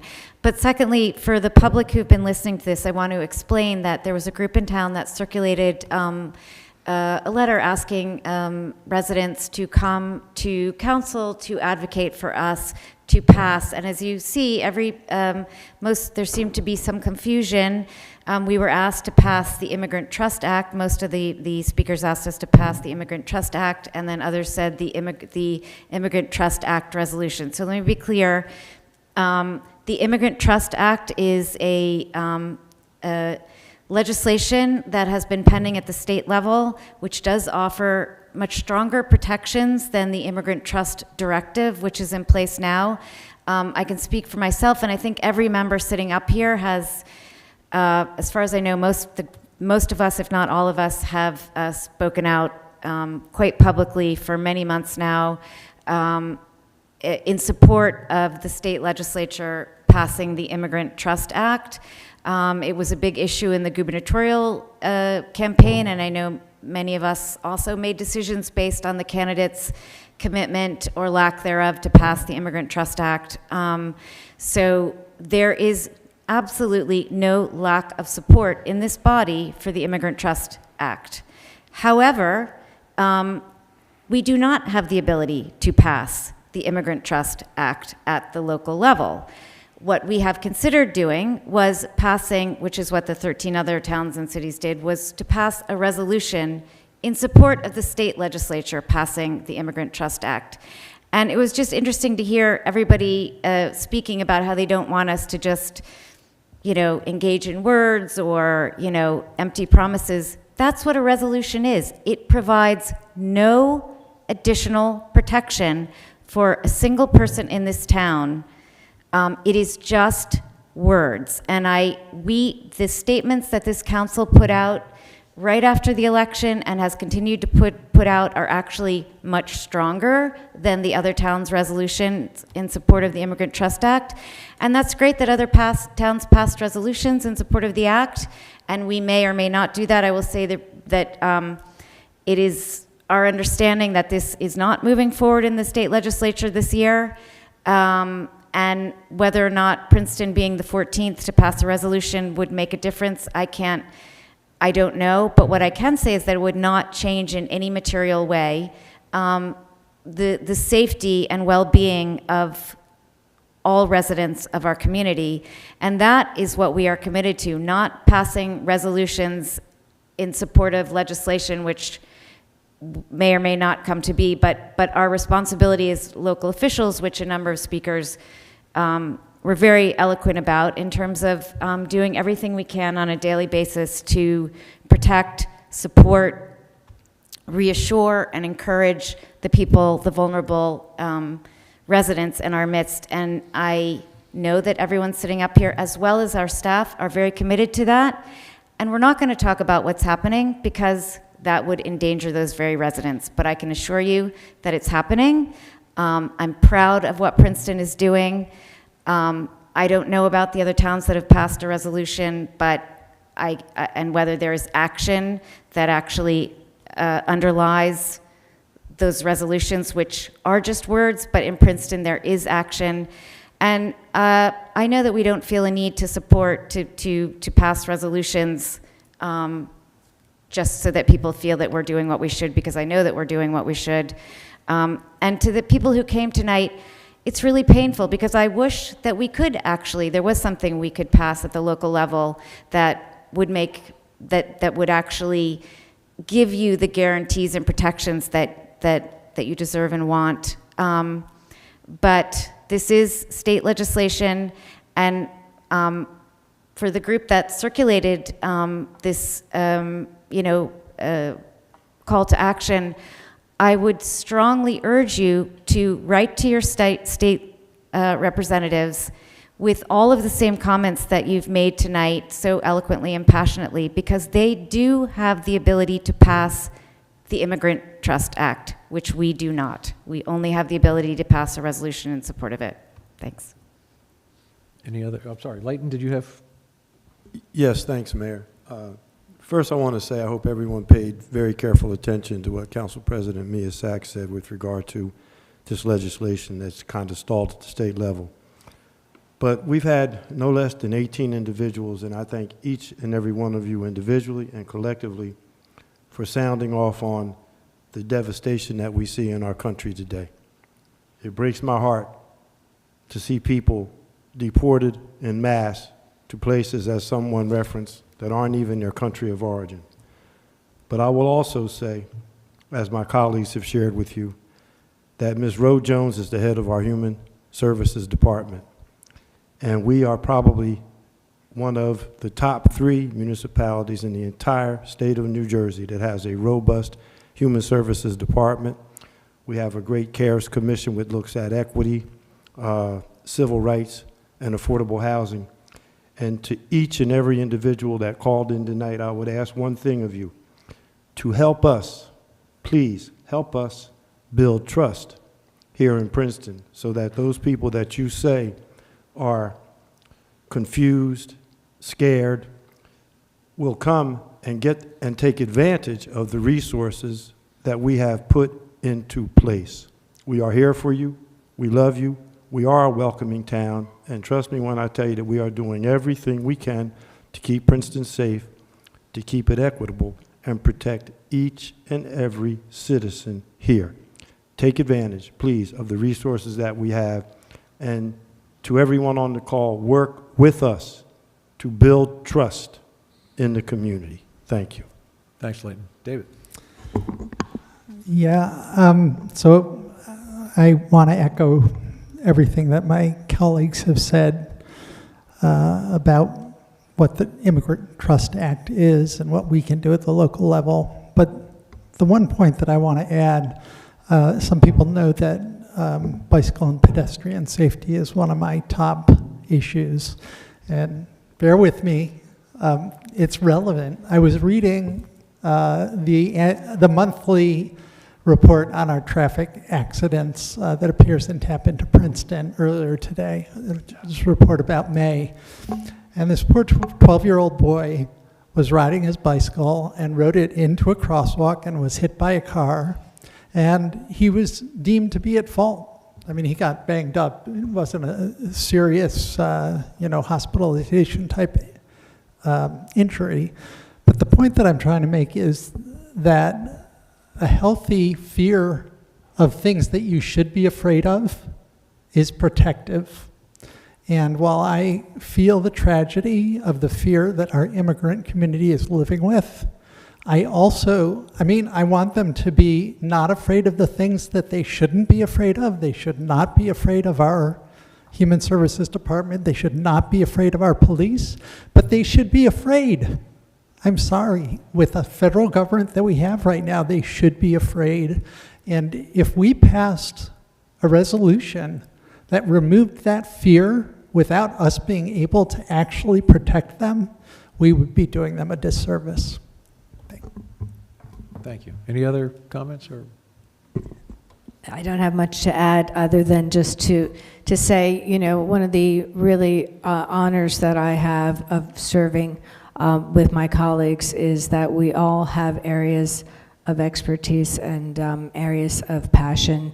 And we are all passionate, of course, about this, but I just have to give a shout out and thank you to Leighton and Leticia and their work in this area in particular. You know, we lean on each other, and it's really good to know we can do that. This is so heartbreaking. It's absolutely a nightmare. As soon as Trump took office, we convened. This was our #1 discussion at our goal setting. It was a #1 discussion of how are we going to be able to protect our residents. And I think we're doing all we can. I think, as we said before, action speaks louder than words, and we are taking action as much as we possibly can. So I thank you, and I thank our Human Service Department, Jeff Grosser and his team, Roe, and others that are working really hard. So, and I just want to say, when we talk about a trust act, please trust us. Trust that we're there for you, and we're not the enemy. We're not the problem. Thank you. Thank you. Okay, I'm going to bring that section of the meeting to a close, and we're going to move on to ordinance introduction. Ordinance 25-1, an ordinance by the municipality of Princeton. I'm sorry.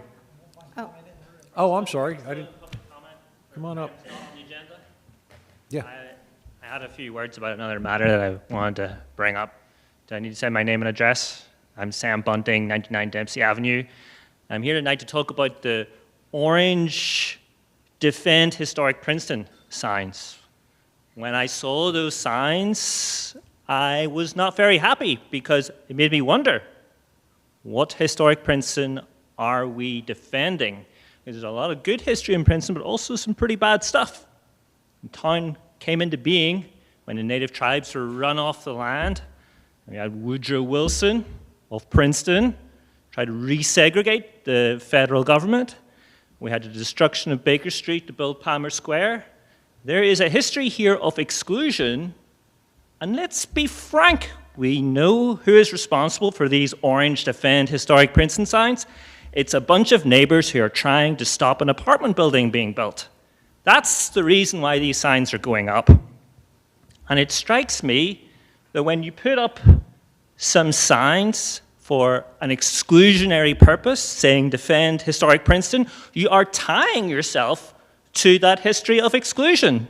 I'm sorry, that's the way it is.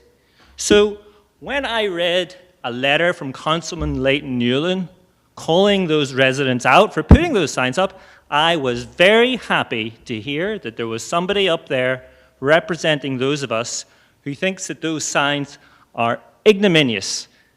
I think that Leighton did a great job. I think he is a much better spokesman for historic Princeton than the people who've been putting those signs up. I thank him for his courage in saying the words that he did. And I would encourage the rest of council to continue to stand up to those neighbors, because just because you have expensive attorneys and some fancy out-of-town friends and some signs does not mean that you get to say where and exactly how affordable housing has been built in Princeton. Plenty of other neighborhoods have stepped up to the plate, and there's been apartment buildings, inclusionary apartment buildings built in those neighborhoods, and it should be built in this excellent site as well. So thank you, Councilman Newland, for your words. I thought you got it dead right. I think those signs are bad. I think they've been placed for a bad reason, and I would like to see them go away. In fact, I reported on Access Princeton on the 30th of May that those signs had been placed in the public right-of-way in defiance, I believe, of the municipal sign ordinance, and I would like to hear some comments from the staff about why the signs are still there, because if you want, I will happily go around and gather them up myself for a low, low fee, but I would like to know why the town has not taken them down themselves. Thanks for your comments. Department of Public Works pretty much on a monthly basis goes around and removes signs that are placed in the public right-of-way. So it happens loosely on that schedule. So at some point, signs that are in the public right-of-way do get removed. Okay. Now I'm sorry. Go ahead. Thank you, sir. Okay, now we're moving on. Ordinance introduction, ordinance 25-1, an ordinance by the municipality of Princeton increasing Princeton sewer service charges and amending the code of the borough of Princeton, New Jersey, 1974. Public hearing is scheduled for July 14th, 2025. Would someone, Michelle moves it, David has the second. Roll call vote, please. Mr. McDonald? Yes. Ms. Peron-Lambros? Yes. Mr. Cohen? Yes. Ms. Sachs? Yes. Ms. Fraga? Yes. Mr. Nguyen? Yes. Thank you. Resolutions. Resolution 25-215, resolution of the Mayor and Council of Princeton authorizing the purchase of 3 2025 Ford F-250 pickup trucks for the Department of Public Works from Weiner Ford for $202,193, utilizing New Jersey State Contract 24-Fleet-103-120. Is there a motion on that? Thank you, Brian. David's got the second. Questions or comments? All in favor, please say aye. Aye. 25-216, resolution of the Mayor and Council of Princeton authorizing the purchase of a 2025 F-250 pickup truck, Ford F-250 pickup truck for the Recreation Department from Weiner Ford for $66,097, utilizing New Jersey State Contract 24-Fleet-103-120. Is there a motion on that? Thank you, Leighton. David's got the second. Questions or comments? All in favor, please say aye. Aye. 25-217, resolution of the Mayor and Council of Princeton authorizing the submittal of a fiscal year 2026 New Jersey Department of Transportation Municipal Aid Grant application, MA-2026- North Harrison Street Traffic Calming-00421, and execution of a grant contract with the New Jersey Department of Transportation. Is there a motion on that? Thank you, David. Michelle's got the second. Questions or comments? All in favor, please say aye. Aye. 25-218, resolution of the Mayor and Council of Princeton authorizing the submittal of a fiscal year 2026 New Jersey Department of Transportation Bikeways Grant Application, Bike-2026- Hamilton Avenue-Moore Street 00028, and execution of a grant contract with the New Jersey Department of Transportation. Michelle's got the motion, Leighton's got the second. Questions or comments? All in favor, say aye. Aye. 25-219, resolution of the Mayor and Council of Princeton authorizing the award of a master performance agreement in accordance with the recommendations set forth in the evaluation report dated June 19, 2025, in connection with Princeton's Community Solar Renewable Energy Program. Is there a motion on that? I'm sorry, did you want to? We have people here, sorry. Yes, we have Sustainable Princeton as well as Gable and Associates to give a short presentation about this project. Okay, sorry about that. I was in the get through the meeting mode, my bad.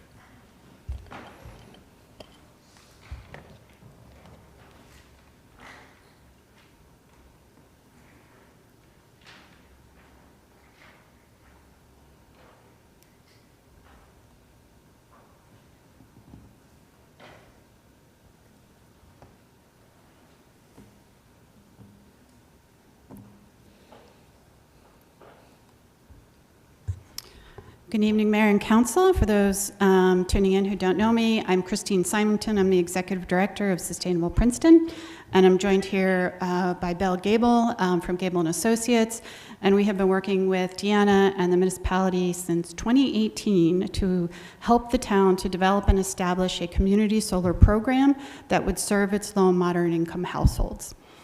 So we're here tonight, and the council has before them a resolution to approve and award a master performance agreement with the successful bidder to the RFP that the town submitted to select a community solar developer. So, it's not advancing. There we go. Very quickly, if you are not familiar with community solar, it is basically a way for someone who cannot put solar on their own home or their business to take advantage of the benefits of solar for an array that is installed somewhere else. You participate by being a subscriber to a community solar project, and you are able to derive the financial benefits of that project through a savings on your utility bill. This is a program that was established by the Board of Public Utilities initially as a pilot program in 2018, and then established the permanent program rules in August of 2023.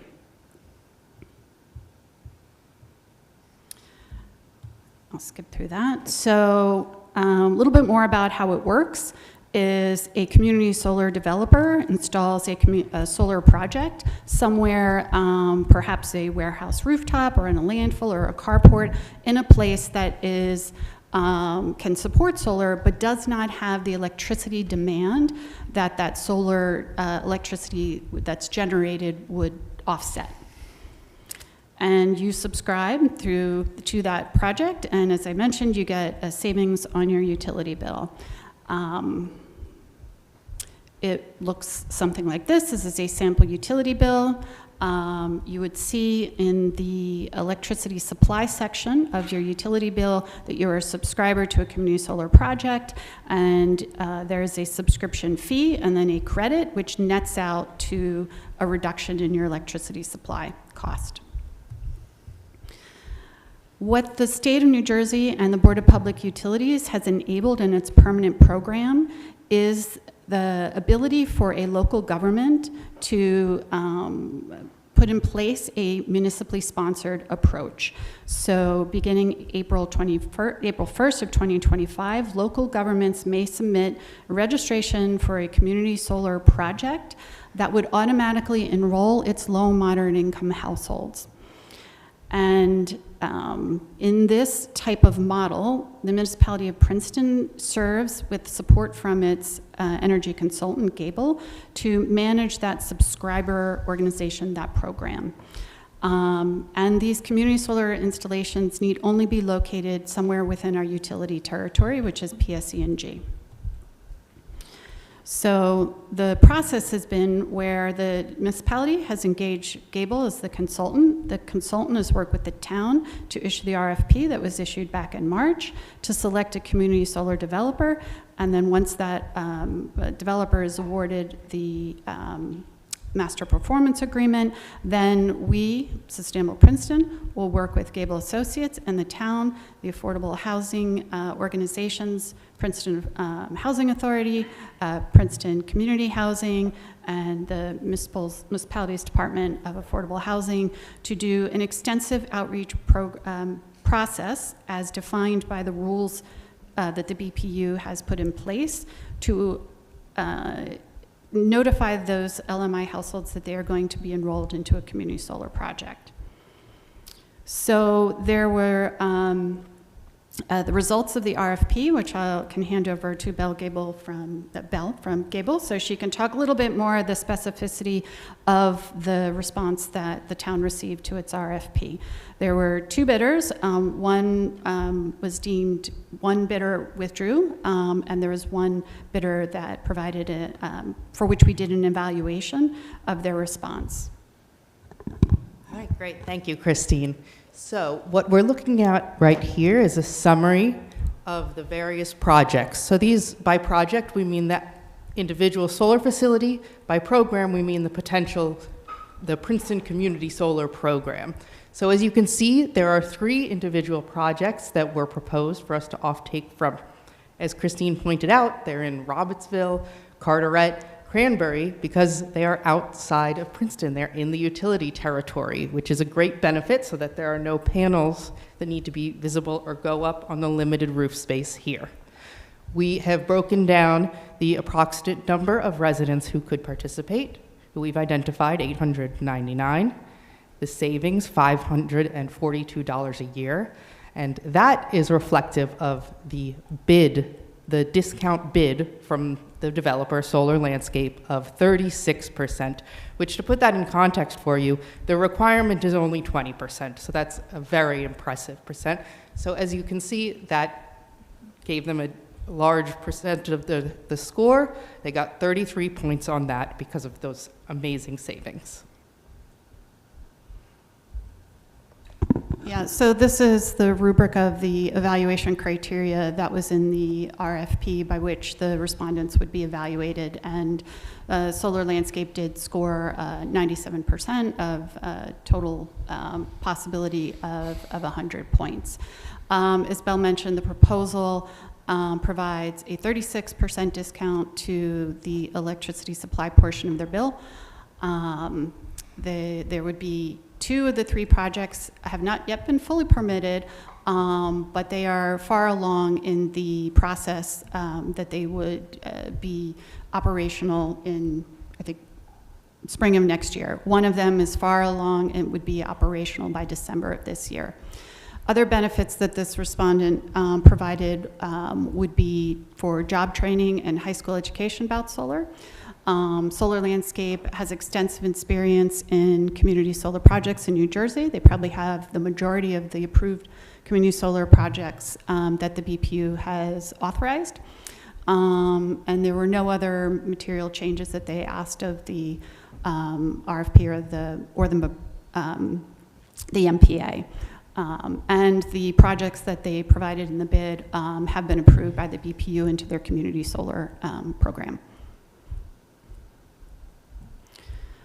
So if the town is to pass this resolution and agree to enter into an MPA with Solar Landscape, then the extensive outreach will begin. And we are committed to work with the low and moderate income families in town, with the Housing Authority, with Princeton Community Housing, to make sure that they are all aware about community solar. There are specific requirements as defined by the BPU. There needs to be notifications that go to these households at 90 days, 60 days, and 30 days before the subscription starts, the enrollment starts. We have been working very closely with PCH and PHA and the town's Affordable Housing Department to start informing them about what community solar is. And we will work with them to have information sessions on site. We will do in-person tabling events. There will be a website page with information. So we want to make sure that this outreach effort really does reach to every single person who would be automatically enrolled in the program. So that, we will take questions. Okay. Michelle? Thank you. I love the concept of this, and I'm a little confused about when you say talking to PHA and PCH, that's multifamily housing. Yes. I thought when I looked at it, it would be residents that may qualify as seniors and others that are low to middle income. So how would we distinguish, and would this be available for individual residents as well as multifamily? It is. So all you have to do to be considered LMI is fit the criteria, which is you, I think, make less than 80% of the area median income. If you participate in any type of program, SNAP, you are eligible. So for the definition from the BPU, LMI means you meet those criteria, and you can even self-attest. But what the process in order to auto-enroll is that the utility needs to know the account, the PSE&G account by address, and that's very easy for us to get if we know the addresses from Princeton Housing Authority and the Princeton Community Housing. Right. So the way if the municipality proceeds, you are establishing a program, and the program will have 3 projects for which up to 800 low and moderate income households can automatically be enrolled, but you would then be able to expand that program through future projects at a 36% discount or higher as more projects get greenlit and are operational. And then you can add anyone that we can identify with a mailing address and it has an account number would be enrolled. There is there are master metered accounts. There are some of the multifamily housing at PHA and PCH that are master metered. They can be included. It is the person who is responsible for the bill, PCH or PHA, they would be the ones that get the bill credit. And the rules require that that savings then somehow has to benefit everyone in that development in some way that is shared by all. So there are rules that account for master meter buildings versus individually metered buildings. Okay. And that, I mean, I could see where it applies directly to 100%, affordable, right? So you can do that, and maybe the $8.99 is estimated at some of those residents, but you're figuring units. It's units, in it's terms of- households, right? households. So it can be an inclusionary as long as we know who those individuals are. That was my next question. Yes. Yeah, okay. And then, of course, just single-family homes that qualify. And Yes. Okay. Yes. So we've talked with some of the multifamily development owners, Avalon and Wynn, and they're happy to work with us to help make sure that any of the inclusionary units there can be included in the community solar program. Thank you. Sure. So I'm going to throw a real monkey wrench in. We have learned that even in some of our 100% affordable developments, not all of the residents any longer qualify as moderate income. But by state policy, they don't get kicked out of their housing. Are you going to be able to sort that out, or are you going to have to, will you be giving people who actually don't qualify the ability to participate in the program? I don't think they'd be more than 80% of AMI, though, David. Yeah, They most certainly do. They are. Absolutely. Well, yeah. I don't know. The rules are about whether or not those residents are within a HUD-certified affordable housing complex. So even if the individuals may have been disqualified, if they're living in that HUD-certified affordable housing complex, they're in. Okay. Okay, so I'm going to throw another wrench in. Our inclusionary sites are not HUD certified because they're inclusionary. How did they qualify to be in that affordable Right, but unit? you're working with Roe. Yes. You're working with our Human Services Affordable Correct. Housing Group Yes. department, and they can provide. Yeah. Yes. So what my question, though, is if you're dealing with PCH or PHA, and the rule says that they have to make sure that the savings, if the savings is going to that entity as opposed to the individual apartment owners or residents, that somehow the savings has to accrue to the benefit of all those people. Are you going to make sure that we find out that how they're going to accrue that savings to those people, to their benefit, and make sure that's something we agree with? So in other words, XYZ Corporation happens to run 100 affordable units for us and says, we're going to plant flower beds. I don't know that that's really to the benefit of all those people, as opposed to like a rent decrease or something, but anyway. Right. So one of the reason why, if it's a master metered account, it's in those units that if you were to give the financial savings to them, that would affect their eligibility for, so there are rules that were, or guidance from HUD about whether or not a community solar savings would affect their eligibility, and so it would. So you have to work with that housing provider, PCH or PHA, to sign an affidavit of how they are going to provide that benefit. It could be Wi-Fi if they don't have Wi-Fi. It could be some green infrastructure. It could be things like there is some criteria by which you can't just say we're going to do something that's not that kind of beneficial. You've got it covered. Yes. Okay. No, I just want to make sure, because I just want to make sure it's actually helpful to someone as opposed to something that's just on paper. Yes, and we've already brainstormed with PCH and PHA and what those kinds of benefits could be in those master metered examples. Okay. If anyone has it in hand, definitely Christine. So. When I say we've been working on this since 2018, we've been working on this since 2018. I know. And Gable. And Gable has been Gold working on this standard, since 2018. Yeah. Okay. Yeah, and I point out one more thing, why this is so important now, because electricity rates have gone up 17% this month, and in the depths of the summer, everyone's using their air conditioning right now, and so the sooner that the town can provide a savings to these residents, the better. So, I'm sorry, one other question. Sure. The savings are on, and I don't know when the PSE&G rate increase is going to affect. This but- month.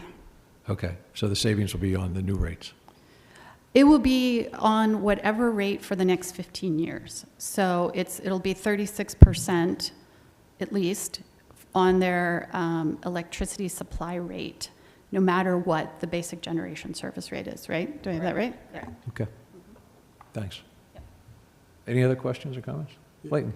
Yeah, Christine and Team Sustainable, this is not just good news, it's great news. You know, for many years, low and moderate income people could not take advantage of solar energy. And here you go coming to find a way that not only can they take advantage of it, but at a 36% decrease. It just speaks volumes to the work that you're doing for environmental justice, sustainability.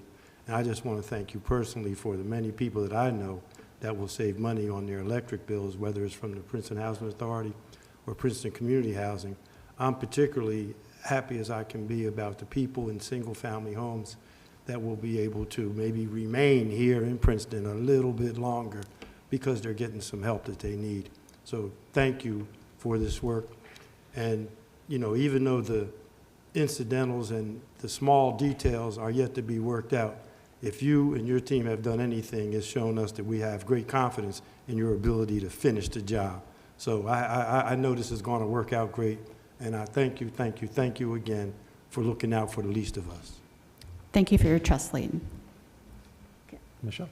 Just one thought, just you probably already thought of this, but reaching out like to the Center for Modern Aging and reaching out to like the seniors in the community, when we talk about aging in place, you know, there are a lot of the lower and middle income families that are trying to hold on to their single family homes and trying to stay in Princeton. So, I mean, it's true, like to put solar panels in a resident, it could take 15 or 20 years just to pay for the panels in the savings. So we do it because it's the right thing for the environment, but this is a savings I can realize right away. So yeah, kudos to you guys. Thank you. Thank you.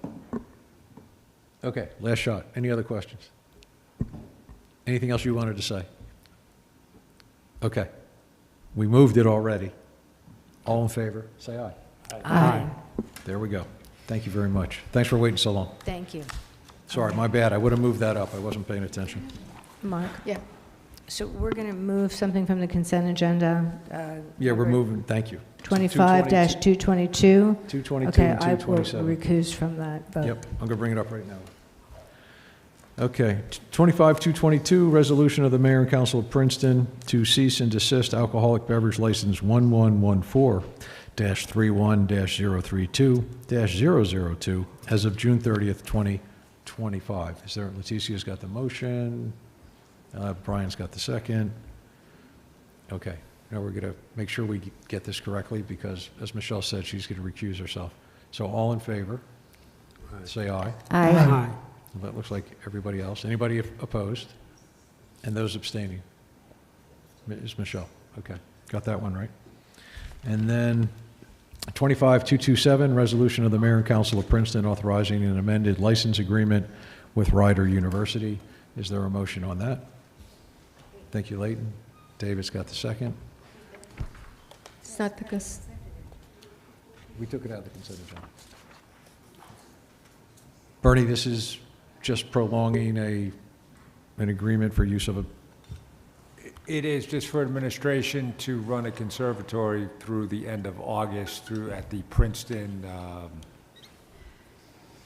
Hall. Yes. Okay. I just want to make sure we said that. That's all this one is doing, yes. Thank you very much. All right. Questions or comments? All in favor, please say aye. Aye. All right. Anything else on the consent agenda anybody wanted to pull out? If not, does somebody want to move the... Thank you, Leticia. Michelle's got the second. All in favor, say aye. Aye. Aye. David? I move to adjourn. Thank you. Is there a second? Thank you, Brian. All in favor, say aye. Aye. We are done. Thank you very much.